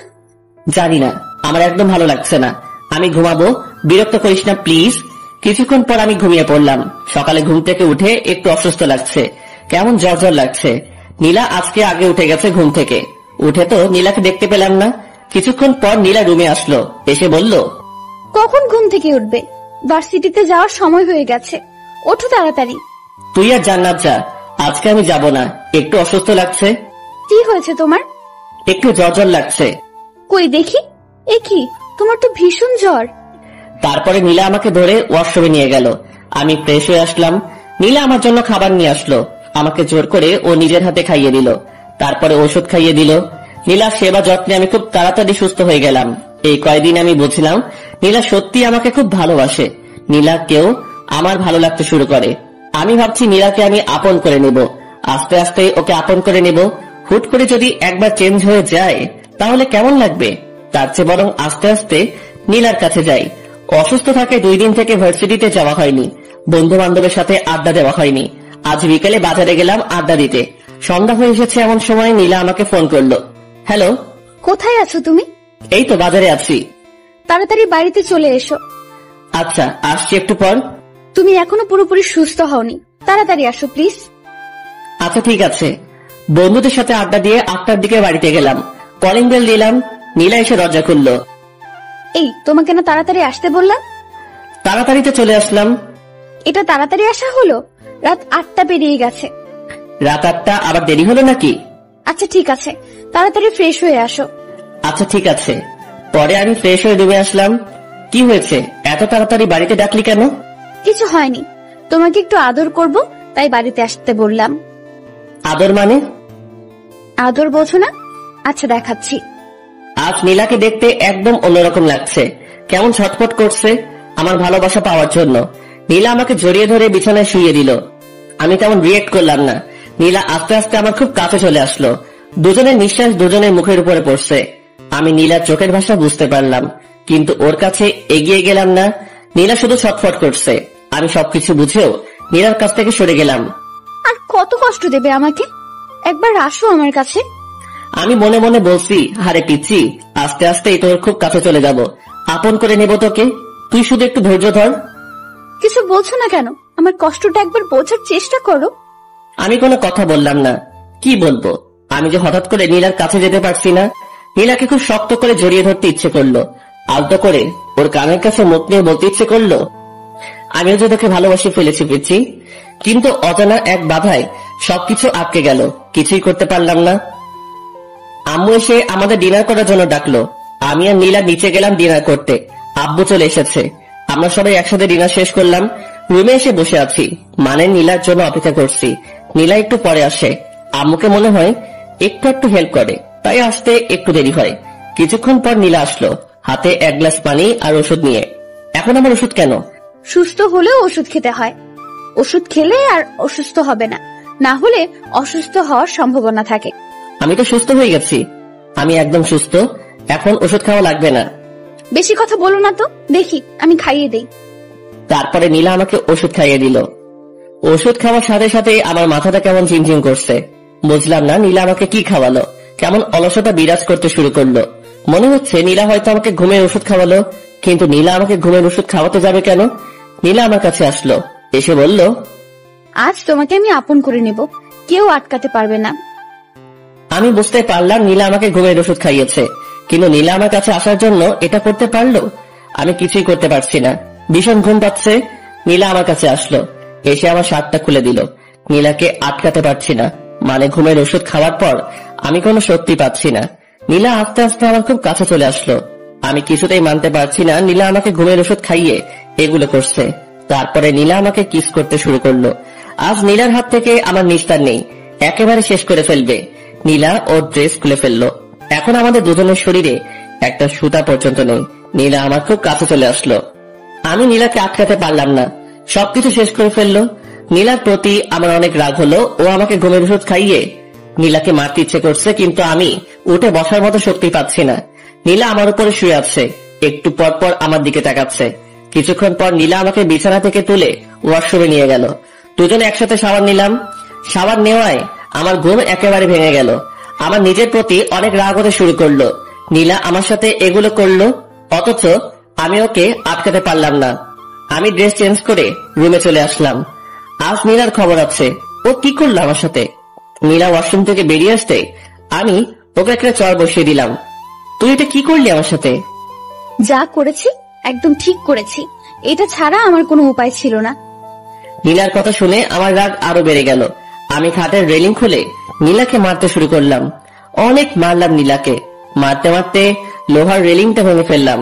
নীলা কাঁদতে কাঁদতে বলল, তোমাকে আপন করে নেওয়া কি আমার অপরাধ? আমি কি আমার স্বামীর ভালোবাসা কোনোদিনও পাবো না? কেন বিয়ে করেছো আমাকে? আমার কি একটা স্বপ্ন থাকতে পারে না?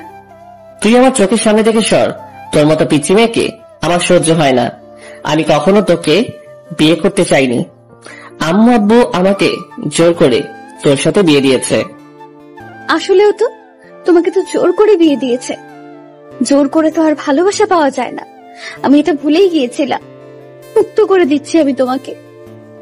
আর কখনো বিরক্ত করব না। চলে যাব আমি তোমার কাছ থেকে অনেক দূরে। আমাকে প্লিজ ক্ষমা করে দিও। আর কখনো তোমাকে এই পিচ্চির জ্বালা সহ্য করতে হবে না। মুক্ত করে দিলাম। খুব ভালোবাসি তোমায়। আমি কোনো কথা বললাম না। নিজের প্রতি নিজেরই ঘৃণা জন্মালো। আমি নীলা কি মারলাম? কি করে ওর মতো একটা পিচি মেয়েকে মারতে পারলাম? খুব ভুল করে ফেললাম আমি। এক্ষুনি ওর কাছ থেকে ক্ষমা চেয়ে নেব আর ওকে আমার বউয়ের মর্যাদা দেব। আমি পিছনে তাকাতেই নীলাকে দেখতে পেলাম না। বুকের মধ্যে কেমন ধুক করে উঠল। রুমের মধ্যে নীলাকে খুঁজলাম কিন্তু পেলাম না। ওয়াশরুমে গেছে হয়তো। ওয়াশরুমে গেলাম কিন্তু নীলাকে পেলাম না। কোথায় গেল নীলা? আমি বেলকনিতে গেলাম কিন্তু নীলাকে পেলাম না। আমি নিচে গিয়ে নীলাকে ডাকতে লাগলাম। আমি সারা বাড়িতে খুঁজে নীলাকে পাচ্ছি না। আমার চিৎকার করে ডাকায় আম্মু আব্বু জান্নাত এরা সবাই বেরিয়ে আসলো। কি হয়েছে? এত জোরে জোরে নীলাকে ডাকছিস কেন? কোথায় গিয়েছে ও? আম্মু, আমি নীলাকে খুঁজে কোথাও পাচ্ছি না। পাচ্ছি না মানে? কোথায় যাবে এত রাতে? বাড়িতে আছে, দেখ ওয়াশরুমে গেছে হয়তো। না আম্মু, ওয়াশরুমে আমি খুঁজেছি। সারা বাড়িতে নীলাকে খুঁজতেছি কিন্তু কোথাও পাচ্ছি না। কি বলছিস? কি কিছু হয়েছে তোদের মধ্যে? তারপর আমি সব ঘটনা খুলে বললাম। মানে নীলাকে বউয়ের অধিকার দেইনি এসব কথা বললাম। তুই এটা কিভাবে করতে পারলি? যেখান থেকে পারিস তাড়াতাড়ি নীলাকে নিয়ে আয়। আনবো আম্মু, আমি নীলাকে খুঁজে আনবো। আমি নীলাকে কোথাও যেতে দেব না। তারপর আমি বাড়ি থেকে বেরিয়ে পড়লাম নীলাকে খুঁজতে। কোথায় খুঁজবো আমি নীলাকে? কোথায় গেল মেয়েটা? আশেপাশে অনেক খোঁজাখুঁজি করলাম কিন্তু নীলাকে কোথাও পেলাম না। চোখ দিয়ে জল গড়িয়ে গড়িয়ে পড়ছে। নিজেকে ভীষণ অপরাধী মনে হচ্ছে। আমার কান্না কোনোভাবে থামছে না। আমি নীলাকে খুঁজতে খুঁজতে রাস্তার মাঝখানে চলে আসি। এমন সময় একটা মিনি ট্রাক এসে আমাকে ধাক্কা দেয়। 3 দিন পর আমার জ্ঞান ফেরায়। আমি নিজেকে হাসপাতালে আবিষ্কার করলাম। আশেপাশে লক্ষ্য করলাম, দেখলাম আম্মু চেয়ারে বসে আছে। আম্মু, আমি এখানে কেন? 3 দিন আগে একটা ট্রাকের সঙ্গে তুই অ্যাক্সিডেন্ট করেছিলি। আমার সবকিছু মনে পড়ে গেল। আমি উঠে বেরিয়ে যেতে লাগলাম। আম্মু আমাকে আটকালো। কোথায় যাচ্ছিস তুই? আম্মু, নীলাকে খুঁজে বের করতে হবে। নীলাকে সবাই খুঁজছে, তুই এখন অনেক অসুস্থ, তোকে এখন যাওয়া লাগবে না। না আম্মু, নীলাকে আমি খুঁজতে যাব। নীলার সাথে আমি খুব অন্যায় করেছি। ওকে যেখান থেকে হোক আমাকে খুঁজে বের করতেই হবে। আচ্ছা ঠিক আছে, আগে সুস্থ হয়ে নে, তারপর খুঁজিস। আর শোন, নীলা হয়তোবা অ্যাক্সিডেন্ট করেছে। অ্যাক্সিডেন্ট করেছে মানে? কোথায় নীলা? তোমরা কিভাবে জানলে? আমাদের বাসা থেকে একটু সামনেই সেদিন রাতে আরো একটা অ্যাক্সিডেন্ট হয়েছিল, আর ওটা নীলাই ছিল, কারণ ওখানে নীলার রক্তাক্ত ওড়না পাওয়া গেছে। নীলার অ্যাক্সিডেন্টের কথা শুনে আমার বুকের ভিতর কেমন যেন করছে। নীলার কিছু হয়নি তো? কেমন আছে? কোথায় আছে? তুই কোনো চিন্তা করিস না, আশেপাশে সব হাসপাতালে খবর নেওয়া হচ্ছে, নীলাকে খুব তাড়াতাড়ি পাওয়া যাবে। আম্মুর কথায় একটু স্বস্তি পেলাম কিন্তু থাকতে পারছি না। না, আমাকে এখন নীলাকে খুঁজতে যেতে হবে। আমি কারো উপরে ভরসা পাচ্ছি না। আমি নিজে নীলাকে খুঁজে বের করব। আমি কারো কথা না শুনে হাসপাতাল থেকে বেরিয়ে পড়লাম। আশেপাশে আমি নীলাকে খুঁজতে শুরু করলাম। আমি কয়েকটা হাসপাতালে খোঁজ নিলাম কিন্তু ওরা কেউ নীলার ব্যাপারে কিছু বলতে পারলো না। আমার মাথায় হাতে পায়ে সব জায়গায় ব্যান্ডেজ। নাড়াচাড়া করায় আমার মাথার ব্যান্ডেজ দিয়ে রক্ত বেরিয়ে পড়ছে। আমি নিরুপায় হয়ে রাস্তা দিয়ে হাঁটছি আর আমার মাথা দিয়ে টপে টপে রক্ত ঝরছে। কিছু দূর এগুতে আশিক স্বামী ওরা আমাকে দেখতে পেল। আমার মাথা দিয়ে রক্ত পড়ায় ওরা আবার আমাকে হাসপাতালে নিয়ে গেল। ডাক্তার আমার মাথায় আবার ওষুধ লাগিয়ে ব্যান্ডেজ করে দিল। নীলার জন্য আমার ভীষণ কষ্ট হচ্ছে। কোথায় পাবো আমি নীলাকে? নীলাকে ছাড়া আমি আর এক মুহূর্ত থাকতে পারছি না। ডাক্তার আমাকে ঘুমের ইঞ্জেকশন দিয়ে ঘুমিয়ে রাখে। এভাবে 7টা দিন পেরিয়ে গেল। আমি এখন মোটামুটি সুস্থ। আজকে আমাকে হাসপাতাল থেকে বাড়িতে নিয়ে গেল। এই 7টা দিন আমার কিভাবে কেটেছে আমি বুঝতেই পারিনি। এখন আমি থাকতে পারছি না নীলাকে ছাড়া। আমার ভীষণ কষ্ট হচ্ছে। নীলাকে একটু দেখার আশায় আমি ছটফট করে বেড়াচ্ছি। এখন আমি নীলাকে খুঁজে বেড়াই, সকাল থেকে শুরু করে রাত পেরিয়ে যায়। আমি নীলাকে খুঁজি কিন্তু কোথাও পাই না। শহরের আনাচে কানাচে প্রত্যেকটা কোনায় আমি নীলাকে খুঁজেছি কিন্তু কোথাও পাইনি। ভাবছি ঢাকায় যাব, ওখানে গিয়ে নীলাকে খুঁজবো। আমি বাড়িতে জানিয়ে ঢাকা যাওয়ার উদ্দেশ্যে বের হলাম। রাজশাহী থেকে ঢাকাতে যেতে 6 ঘন্টার মতো সময় লাগে। নীলার কথা ভাবতে ভাবতে আর নীলাকে খোঁজার আশায় আমি ঢাকায় পৌঁছে গেলাম। ঢাকায় গিয়ে একটা হোটেলে রুম নিলাম। তারপর নীলাকে খুঁজতে শুরু করলাম। প্রথমে শহরের হাসপাতালগুলোতে নীলার খোঁজ করতে শুরু করলাম। সারাদিন নীলাকে খুঁজি, মাঝরাত পর্যন্ত খুঁজে বেড়াই। আবার হোটেলে ফিরে আসি গভীর রাতে। নীলাকে কোথাও খুঁজে পাই না। রাতে বাসায় ফিরে ঘুম আসে না। নীলার কথা ভাবতে ভাবতে সকাল হয়ে যায়। এইভাবে 1 মাসের মতো আমি নীলাকে খুঁজি কিন্তু পাই না। 1 মাস নিয়মিত ঘুম না পারায় আমি একটু অসুস্থ হয়ে পড়লাম। আমি বাড়িতে ফিরে আসলাম। সবার কাছে নিজেকে অপরাধী মনে হয়। আমি সত্যি বড় অপরাধী। আমি নীলার সাথে অনেক অপরাধ করেছি। চাচা চাচির সামনে নিজের মুখ দেখাবো কিভাবে? ওদের একমাত্র মেয়ে, ওরা কত কষ্ট আছে। আমার ভীষণ কষ্ট হয়। যদি কাউকে দেখাতে পারতাম তাহলে সেই বুঝতো আমার ভেতরটা। রুমে শুয়ে আছি, এমন সময় আম্মু আসলো খাবার নিয়ে। ঢাকায় গিয়ে তো নিজের শরীরের অবস্থা একেবারে শেষ করে ফেলেছিস। শোন, যা হয়েছে সেটা তোর ভাগ্য ছিল। তুই দেখিস নীলা একদিন ঠিক ফিরে আসবে। আমি আম্মুকে জড়িয়ে ধরে কান্না করতে শুরু করলাম। আমার ভীষণ কষ্ট হয়, ভীষণ। আমি বুঝতে পারি, তোর দিকে তাকালেই আমি সবকিছু বুঝতে পারি। আম্মু, এখন কি করব আমি? সবকিছু ঠিক হয়ে যাবে, তুই একটু ধৈর্য ধর। তারপরে আম্মু আমাকে খাইয়ে দিল। আমি বসে বসে নীলার সেই দুষ্টুমি গুলো ভাবছি। কত কিছুই না করতো একটু ভালোবাসা পাওয়ার জন্য। আজ আমি ওকে আমার সব ভালোবাসা দিতে চাই, কিন্তু আজ ও নেই। ওদিকে নীলা এখন দুবাইয়ে। নীলা সেদিন রাতে বাড়ি থেকে বের হওয়ার পর কোথায় যাবে, কি করবে, এসব ভাবতে ভাবতে রাস্তা দিয়ে হাঁটছিল। নীলা তো এই মুখ নিয়ে বাসায় ফিরে যেতে পারবে না। নীলা রাস্তা দিয়ে যাওয়ার সময় একটা কারের সাথে ধাক্কা খায়। নীলার মাথায় ভীষণ আঘাত পায়। গভীর রাত্রে রাস্তায় কেউ ছিল না। কারের ড্রাইভারটি নীলাকে তুলে হসপিটালে নিয়ে যায়। কারের ড্রাইভারটির নাম সাইদ। সাইদ নীলাকে হসপিটালে নিয়ে যাওয়ায় নীলাকে হালকা চিকিৎসা দেয়। ডাক্তার বলেন রোগীর মাথায় ভীষণ আঘাত লেগেছে, একটা অপারেশন করাতে হবে।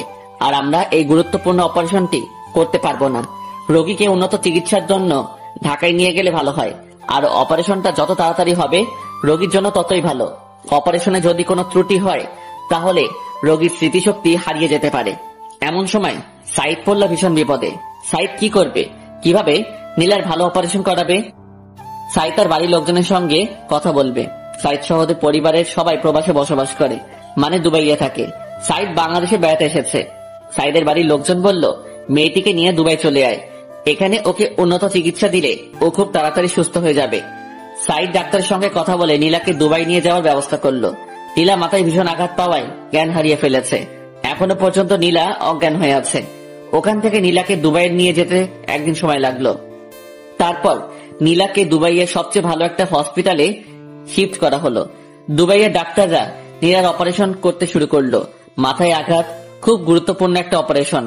অপারেশন করতে প্রায় 3 ঘন্টার মতো সময় লাগলো। ডাক্তার বলেছে অপারেশন সাকসেসফুল, কিন্তু নীলার জ্ঞান ফিরতে অনেক দেরি হবে। নীলা কোমায় চলে গেছে। এখান থেকে জ্ঞান ফিরতে কত সময় লাগবে তা বলা সম্ভব নয়, তবে ডাক্তারদের ধারণা মতে 2-3 মাস সময় লাগতে পারে। এদিকে 1 মাস পেরিয়ে গেছে। আমি নীলাকে শহরের আনাচে কানাচে খুঁজে বেড়াই। কেউ নীলার একটু খোঁজও দিতে পারে না। রাত দিন এক করে আমি নীলাকে খুঁজে বেড়াই। আশা একটাই, নীলাকে আমি একদিন ঠিক খুঁজে পাবো। আব্বু পুলিশকে জানিয়েছিল। পুলিশেরও নীলাকে অনেক খোঁজার ব্যবস্থা করেছে, কিন্তু তারাও ব্যর্থ। এইভাবে নীলাকে খুঁজতে খুঁজতে আর বুকে কষ্টের পাহাড় জমিয়ে থাকতে থাকতে আরো 2টা মাস কেটে গেল। আজ 3 মাস পেরিয়ে গেল, নীলার কোনো খবর নেই। আমি এখনো নীলাকে খুঁজে বেড়াই। একদিন লাঞ্চ করছি, এমন সময় আম্মু বলল, দেখ নীলাকে তো অনেক খুঁজলি, কোথাও পেলি না। ভাগ্যে থাকলে একদিন নীলা ঠিক ফিরে আসবে। তার চেয়ে বরং তুই আবার ভার্সিটিতে যা, ক্লাস কর, তোর সময় কেটে যাবে। আচ্ছা আম্মু, কালকে থেকে ভার্সিটিতে যাব। ওদিকে 3 মাস পর নীলার জ্ঞান ফিরল। ডাক্তাররা আগে থেকে বলেছিল যে আজকে বিকেল 3টা-4টার মধ্যে নীলার জ্ঞান ফেরার সম্ভাবনা রয়েছে। তাই সাইদ সহ ওর আব্বু আম্মু ওরা হসপিটালে এসে বসে থাকে নীলার জ্ঞান ফেরার আশায়। নীলার জ্ঞান ফিরে এসে দেখলো সে একটা হসপিটালে। আশেপাশে লক্ষ্য করতে দেখলো 3 জন বসে আছে। আমি এখানে কেন? আপনি এখন দুবাইয়ে আছেন। 3 মাস আগে আমার কারের সঙ্গে আপনার অ্যাক্সিডেন্ট হয়, আর আপনাকে উন্নত চিকিৎসার জন্য দুবাইয়ে আনা হয়। নীলার আস্তে আস্তে সবকিছু মনে পড়ে গেল। সাইদের মা নীলাকে উদ্দেশ্য করে বলল, কি নাম তোমার? আমার নাম নীলা। তোমার কি বাসার কথা কিছু মনে পড়েছে? হ্যাঁ, আমার সবকিছু মনে পড়ছে। খুব ভালো, তুমি কোনো চিন্তা করো না, তোমাকে তোমার বাসায় পৌঁছে দেওয়া হবে। নীলা মুখ গোমরা করলো। কি তোমার বাসার কথা বলায় তুমি মন খারাপ করলে কেন? কি হয়েছে? তোমার সবকিছু আমাকে খুলে বলো। তারপরে নীলা সবকিছু খুলে বলল। বুঝলাম, ছেলেটি এত খারাপ, তোমাকে এভাবে কষ্ট দিল। না, ওকে খারাপ বলবেন না, যতই হোক ও আমার স্বামী। এত কিছুর পরও তুমি ওকে স্বামী বলছো? হাজার অপরাধ করলেও আমার স্বামী, আমি ওকে ভীষণ ভালোবাসি। তাহলে তুমি এখন তোমার স্বামীর কাছে ফিরে যাও, এটাই তোমার জন্য ভালো হবে। না, ও আমাকে মেনে নেবে না, কারণ আমি অনেক পিচ্ছি। ও পিচ্ছি মেয়েদের পছন্দ করে না। তাহলে তুমি এখন কি করবে? যেদিকে দু চোখ যায় চলে যাব, কিন্তু আমি ওর কাছে কখনোই ফিরে যাব না। আচ্ছা, আজ থেকে তুমি আমার বাসায় থাকবে। আমার কোনো মেয়ে নেই, তুমি আজ থেকে আমার বাড়ির মেয়ে। নীলা কাঁপতে কাঁপতে আন্টিকে জড়িয়ে ধরলো। আন্টি, তোমরা খুব ভালো, খুব ভালো। আচ্ছা, আমাকে আন্টি বলে ডাকবে না, আজ থেকে আমাকে আম্মু বলে ডাকবে, ঠিক আছে? ঠিক আছে আম্মু। আরো 7 দিন পর নীলা পুরোপুরি সুস্থ হওয়ায় নীলাকে সাইদের বাসায় নিয়ে যাওয়া হলো। নীলা এখন নতুন বাবা মা পেল। এদিকে আমি ভার্সিটিতে যাওয়া শুরু করেছি। ভার্সিটিতে গিয়ে নিয়মিত ক্লাস করি। নীলার স্মৃতি আঁকড়ে আজও নীলাকে খুঁজে বেড়াই। নীলা সেই রক্তমাখা ওড়নাটা এখনো আমার কাছে আছে। ওড়নাটা সব সময় আমার কাছে রাখি। সেই রক্তমাখা ওড়না এখন তো আর রক্ত নেই, সাদা ওড়না, লাল লাল সব দাগ আছে। সাইদের বাবার একটা নিজস্ব কোম্পানি আছে। নীলা সবসময় বাড়িতে বসে থাকে, তাই নীলা ওর নতুন আম্মুকে অনেক বুঝিয়ে ওদের কোম্পানিতে যায়। ওখানে নীলাকে সবাই ম্যাডাম বলে সম্মান দেয়। নীলার এগুলো শুনতে খুব ভালো লাগে, তাই নীলা নিয়মিত অফিসে গিয়ে বসে থাকে। বসে বসে অফিসে বিভিন্ন কাগজপত্র সিরিয়াল করে। এভাবে চলতে থাকে আমার এবং নীলার দুই দিকে দুই পৃথিবী। নীলার একদিন হঠাৎ খুব বমি হয় আর সে মাথা ঘুরে পড়ে যায়। ডাক্তার নীলাকে চেক আপ করে বলে নীলা প্রেগনেন্ট। সেদিন রাতে আমাদের মিলন হয়, যার ফলে নীলা আজ প্রেগনেন্ট। নীলার বাচ্চাটিকে নষ্ট করে ফেলতে বলি, কিন্তু নীলা রাজি হয় না। নীলা মনে মনে ভীষণ খুশি। নীলা প্রেগনেন্ট এটা শুনে নীলা খুশি। মেয়েরা প্রেগনেন্টের কথা শুনলে এমনিতে অনেক খুশি হয়। নীলার আম্মু নীলাকে অনেক সেবা যত্ন করে। এদিকে আমার অনার্স 2য় বর্ষের পরীক্ষা শুরু হয়ে যায়। আমি ঠিক মতো পরীক্ষা দেই। পরীক্ষা শেষ হতে 2 মাসের মতো সময় লাগলো। দেখতে দেখতে আরো 4টা মাস কেটে গেল। আমি এখন অনার্স 3য় বর্ষে উঠে গেছি। সময় আমার কিছুতেই কাটে না। নীলার স্মৃতি আঁকড়ে এখনো বেঁচে আছি। ওদিকে নীলা প্রেগনেন্ট প্রায় 10 মাস হয়ে এসেছে। নীলাকে একটা হসপিটালে ভর্তি করানো হয়েছে। নীলা মা হতে চলেছে। নীলার মধ্যে এক অন্যরকম খুশি বিরাজ করছে। ডাক্তারের পরামর্শ অনুযায়ী দুপুরের দিকে নীলা সার্জারি করা হয়।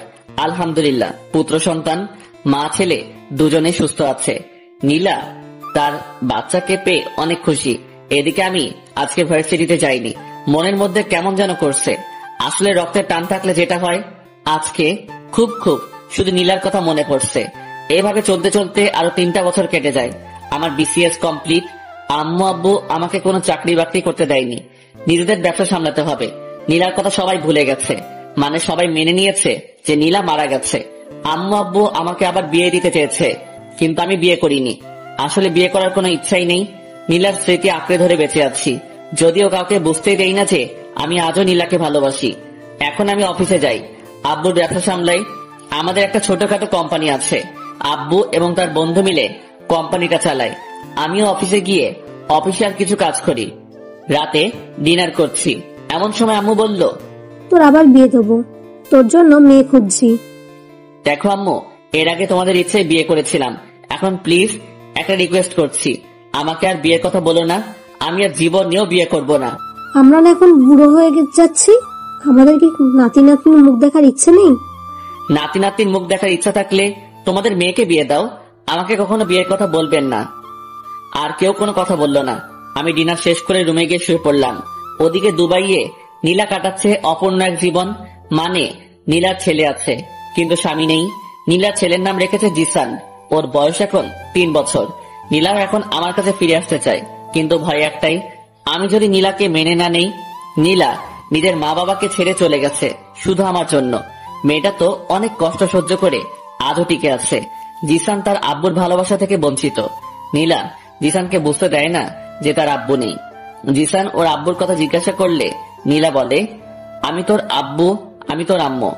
সাইদদের দুবাইয়ের কোম্পানির সাথে আমাদের কোম্পানির একটা ডিল হয়। 2 কোম্পানি থেকে একটা মিটিং করার সিদ্ধান্ত হয়, আর মিটিংটা আমাদের দেশে হবে এটা নির্ধারণ করা হয়। সাইদ গিয়ে নীলাকে বলে, বাংলাদেশের একটা কোম্পানির সঙ্গে আমাদের একটা মিটিং আছে, আমরা বাংলাদেশে যাব, তুমি আমাদের সাথে যাবে? না, আমি বাংলাদেশে যাব না। বাংলাদেশেই তো যাচ্ছি, তোমাদের বাড়িতে তো না। আমরা গিয়ে ওখানে একটা মিটিং করব, আর ওখানে 1 মাস থাকবো। ভাবছি আব্বু আম্মু ওদেরকে নিয়ে যাব, তাই বলছি তুমিও আমাদের সাথে চলো। হ্যাঁ নীলা, তুমিও আমাদের সাথে যাবে, আমরা বাংলাদেশ থেকে ঘুরে আসি। আচ্ছা, তোমরা যখন বলছো তাহলে যাব। আচ্ছা ঠিক আছে, সামনের ফ্রাইডেতে আমাদের ফ্লাইট। তারপর শুক্রবারের ফ্লাইটে নীলা, জিসান, সাইদ, সাইদের আম্মু আব্বু সহ অফিসের কিছু লোকজন ওরা সবাই বাংলাদেশে চলে আসে। ওরা এসে একটা হোটেলে বুকিং হয়, আর মিটিংটা হবে আমাদের কোম্পানিতে। 2 দিন রেস্ট নেওয়ার পর আমাদের কোম্পানিতে সাইদ, সাইদের আব্বু, নীলা আর কোম্পানির লোকজন ওরা মিটিং করতে আসে। আমরা একটা প্রজেক্টের ডিল নিয়ে মিটিং করব। আমি আব্বু খুব তাড়াতাড়ি অফিসে চলে আসি। অফিসের আরো লোকজন নিয়ে আমরা মিটিং করার জন্য প্রস্তুতি নেই। মিটিং 10টায় শুরু হয়। 2 কোম্পানির প্রায় 20 জন নিয়ে মিটিং করা হয়। আমরা মিটিং শুরু করার আগেই সবার সাথে হ্যান্ডশেক করতে গেলাম। সবার সাথে হ্যান্ডশেক করছি আর নিজেদের নাম বলছি। সাইদের সঙ্গে হ্যান্ডশেক করতে গেলাম, ইমন ইসলাম। সাইদ হাত বাড়িয়ে বলল, সাইদ চৌধুরী। তারপরে পাশে হ্যান্ডশেক করতে গেলাম, একটা মেয়ে হাত বাড়িয়ে বলল, নীলা চৌধুরী। আমি নীলার মুখের দিকে তাকিয়ে থাকলাম। নিজের চোখ দিয়ে কি দেখছি বিশ্বাস করতে পারছি না। আমার চোখের সামনে নীলা দাঁড়িয়ে আছে, মুখ দিয়ে কোনো কথা বের হচ্ছে না, গলা শুকিয়ে আসছে। আমি কোন রকম হ্যান্ডশেক করে আমার নাম বলে বসে পড়লাম। কিছুই বুঝতে পারছি না। আজ প্রায় 4 বছর পর নীলা আমার চোখের সামনে। আমি নীলার দিকে তাকাচ্ছি, কিন্তু নীলা আমার দিকে একবারও তাকাচ্ছে না। নীলার আগে যার সাথে হ্যান্ডশেক করলাম উনি বলল ওনার নাম সাইদ চৌধুরী, আর নীলা বলল ওর নাম নীলা চৌধুরী। কি আজব, নীলার মনে হয় ওনার সাথে বিয়ে হয়েছে। যাক, তাও খুশি হলাম। নীলা তো বিয়ে করে সুখে আছে। আজ আমি অনেক খুশি। তারপরে মিটিং এর দিকে মনোযোগ দিলাম। মন কিছুতেই বসছে না। আজকের মতো মিটিং শেষ হলো, কিন্তু সম্পূর্ণ ডিল নিয়ে আলোচনা করা হলো না। তাই কালকে আবার মিটিং করা হবে। আমি বাড়িতে গিয়ে সরাসরি রুমে চলে গেলাম। চোখ দিয়ে খুব জল ঝরছে। আজ আমি অনেক খুশি। আজ নীলাকে দেখলাম, তাও তো নীলা সুখে আছে। এটা দেখেই অনেক ভালো লাগছে। পরের দিন আমি খুব তাড়াতাড়ি অফিসে চলে গেলাম। এমন সময় সাইদের একটা ফোন আসলো। সাইদ একটু সাইডে গিয়ে ফোনটা রিসিভ করলো। নীলা আমাকে উদ্দেশ্য করে বলল, কেমন আছেন মিস্টার রিমন? হ্যাঁ ভালো আছি, আপনি? আমিও খুব ভালো আছি। তা আপনার বড় ওয়াইফ কেমন আছে? মানে? না, আপনার তো পিচ্চি পছন্দ হয় না, তাই বলছি আপনার বড় ওয়াইফ কেমন আছে? আমার কোনো বড় ওয়াইফ নেই। কেন, এখনো বিয়ে করেন নাই? না, কারো অপেক্ষায় ছিলাম। সত্যি বলছেন? হ্যাঁ, কিন্তু এখন আর নেই। এখন সে তার স্বামী সন্তান নিয়ে খুব সুখে আছে, তাই। একদম তাই। তারপর আমি জিসানের সঙ্গে কিছুক্ষণ কথা বললাম। মিটিং এর সময় হয়ে গেছে, তাই জিসানকে নামিয়ে দিয়ে আমরা মিটিং করতে গেলাম। জিসানকে নীলা ওর ফোন দিয়ে পাশের একটা রুমে বসিয়ে দিল। জিসান সম্ভবত ফোনে গেম খেলছে। আমরা সবাই মিটিং করতে বসলাম। প্রজেক্ট নিয়ে বিভিন্ন আলাপ আলোচনা করলাম। মিটিং করা শেষে সাইদের কোম্পানির সঙ্গে আমাদের কোম্পানির খুব ভালো একটা বন্ধুত্ব হয়ে গেল। আমরা মিটিং শেষ করে সবাই একসাথে লাঞ্চ করলাম। শেষবারের মতো নীলার দিকে একবার তাকালাম। নীলা হয়তো আবার চলে যাবে দুবাইয়ে, তাই শেষবারের মতো আমি নীলার মুখের দিকে তাকিয়ে আছি। হঠাৎ নীলাও আমার দিকে তাকালো। আমি নীলার দিক থেকে চোখ সরিয়ে নিলাম। লাঞ্চ শেষে একটু রেস্ট নিয়ে ওরা সবাই চলে যেতে লাগলো। আমরা ওদেরকে একটু এগিয়ে দিতে গেলাম। হঠাৎ জিসান এসে আমার পা জড়িয়ে ধরলো। আমি জিসানকে কোলে তুলে নিলাম। একটু আদর করে জিসানকে নামিয়ে দিলাম। ওরা গিয়ে গাড়িতে উঠলো। নীলা গাড়ির গ্লাস খুলে আমার দিকে তাকালো। দেখলাম নীলার চোখ দিয়ে জল পড়ছে। আমার সাথে অনেকদিন পর দেখা হলো, তাই হয়তোবা কাঁদছে। এটা খানিকের কষ্ট। একটু পরে আবার ঠিক হয়ে যাবে। আমিও গাড়ি ড্রাইভ করে বাড়িতে চলে আসলাম। বাড়িতে এসে শাওয়ার নিলাম। রুমে বসে শুধু অফিসের কথাই ভাবছি। জিসানের মায়ায় পড়ে গেছি। জিসানকে আমার খুব আপন আপন লাগছে। ওদিকে নীলা হোটেলে গিয়ে ভীষণ কান্না শুরু করেছে। নীলার আম্মু নীলার সাথে কথা বলে কিছু জানার চেষ্টা করছে, কিন্তু নীলা কিছু বলছে না, শুধু কেঁদে চলেছে। অনেক চেষ্টা করে নীলার আম্মু জানতে পারলো যে আজকে আমার সাথে নীলার দেখা হয়েছিল। কাঁদছো কেন তুমি? আম্মু, ইমন ভালো নেই। তুমি কিভাবে জানলে ও ভালো নেই?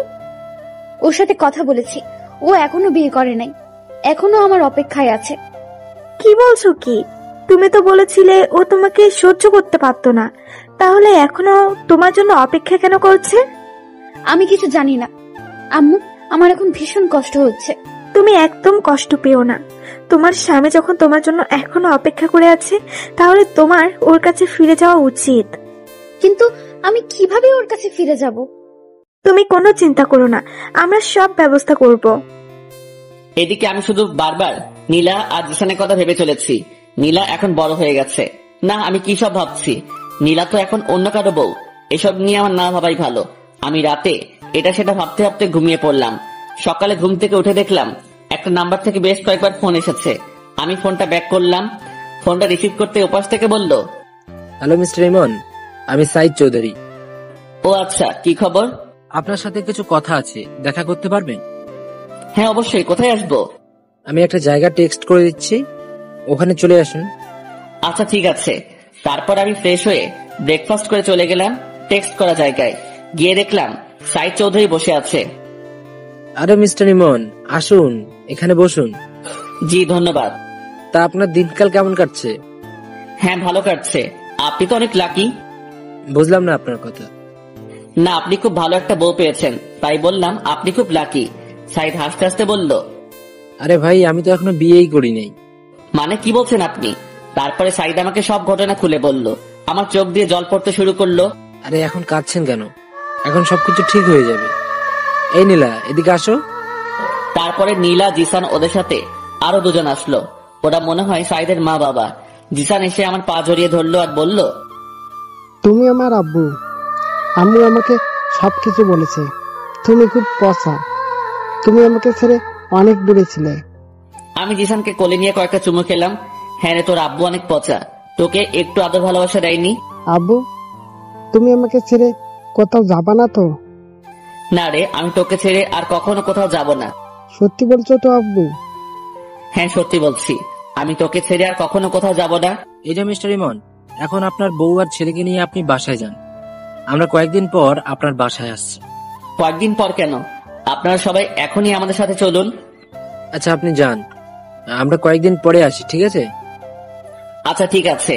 তারপরে সাইদের মা বাবার কাছ থেকে বিদায় নিয়ে আমি, নীলা আর জিসান বেরিয়ে পড়লাম। আমি গাড়ি ড্রাইভ করছি, পাশের সিটে নীলা বসেছে, আমাদের মাঝখানে জিসান আছে। নীলা এখন আমার সাথে কথা বলছে না। আমি নীলার দিকে তাকাচ্ছি, কিন্তু কোনো কথা বলছি না। জিসানের সাথে সাথে একটার পর একটা কথা বলে যাচ্ছে। কিছুক্ষণ পর আমরা বাড়িতে পৌঁছে গেলাম। কলিং বেল দিলাম, আম্মু এসে দরজা খুলে দিল। নীলা এবং আম্মু দুজন দুজনের দিকে তাকিয়ে আছে, কেউ কোনো কথা বলছে না। নীলা সরাসরি গিয়ে আম্মুর পা জড়িয়ে ধরলো আর বলল, আম্মু, তুমি আমাকে ক্ষমা করে দাও। আম্মু কিছু বলছে না, কথা বলার ভাষা হারিয়ে ফেলেছে। আম্মু এবং নীলা দুজনেই কান্না করে চলেছে। একটু পর জান্নাত আর আব্বু আসলো। নীলা আব্বুর পা জড়িয়ে কান্না করতে লাগলো। তারপরে নীলা সবকিছু খুলে বলল, এতদিন কোথায় ছিল, কি করছিল। তারপরে জিসানকে নিয়ে সবাই মাতামাতি শুরু করে দিল। একবার আম্মুর কোলে, একবার আব্বুর কোলে, একবার জান্নাত নিয়ে টানাটানি করছে। কখন কোন দিকে যাচ্ছে কিছুই বোঝা যাচ্ছে না। তারপরে আব্বু চাচা আর চাচিকে ফোন দিয়ে আসতে বলল। আব্বু বলল সারপ্রাইজ আছে। ইমন, তুই নীলাকে নিয়ে উপরে যা, আর দাদু ভাই আমার কাছে থাকবে। তারপরে আমি আর নীলা উপরে গেলাম। উপরে গিয়ে আমি নীলাকে জড়িয়ে ধরলাম। এই পিচ্ছি, তুই এতদিন আমাকে ছেড়ে কিভাবে থাকতে পারলি? এই শোনো, এখন আমি আর পিচ্ছি নেই, আমি এখন অনেক বড় হয়ে গেছি। তাই তো দেখছি, তুই অনেক বড় হয়ে গেছিস। শোনো, এখন আর তুই করে বলবে না, এখন থেকে আমাকে তুমি করে বলবে, ঠিক আছে? আচ্ছা ঠিক আছে। জানো তোমাকে ছাড়া থাকতে আমার কত কষ্ট হয়েছে? হ্যাঁ বুঝতে পেরেছি। তুমি আমার সাথে যে সেদিন রাতে ওভাবে ওসব না করলে এসব কিছুই হতো না। আমিও তোমাকে ভালোবেসে ফেলেছিলাম, আস্তে আস্তে তোমাকে মেনে নিতাম। সেটা বুঝতে পেরেছি, তুমি এতদিন আমার জন্য অপেক্ষা করছো। তুমি অনেক কষ্ট সহ্য করেছো। তুমিও তো আমার জন্য অনেক কষ্ট সহ্য করেছো। হঠাৎ জিসান এসে আব্বু বলে ডাক দিল। কি হয়েছে আব্বু? তুমি আমার আম্মুকে জড়িয়ে ধরে কি করছিলে? কই, কখন জড়িয়ে ধরলাম? না, আমি দেখেছি।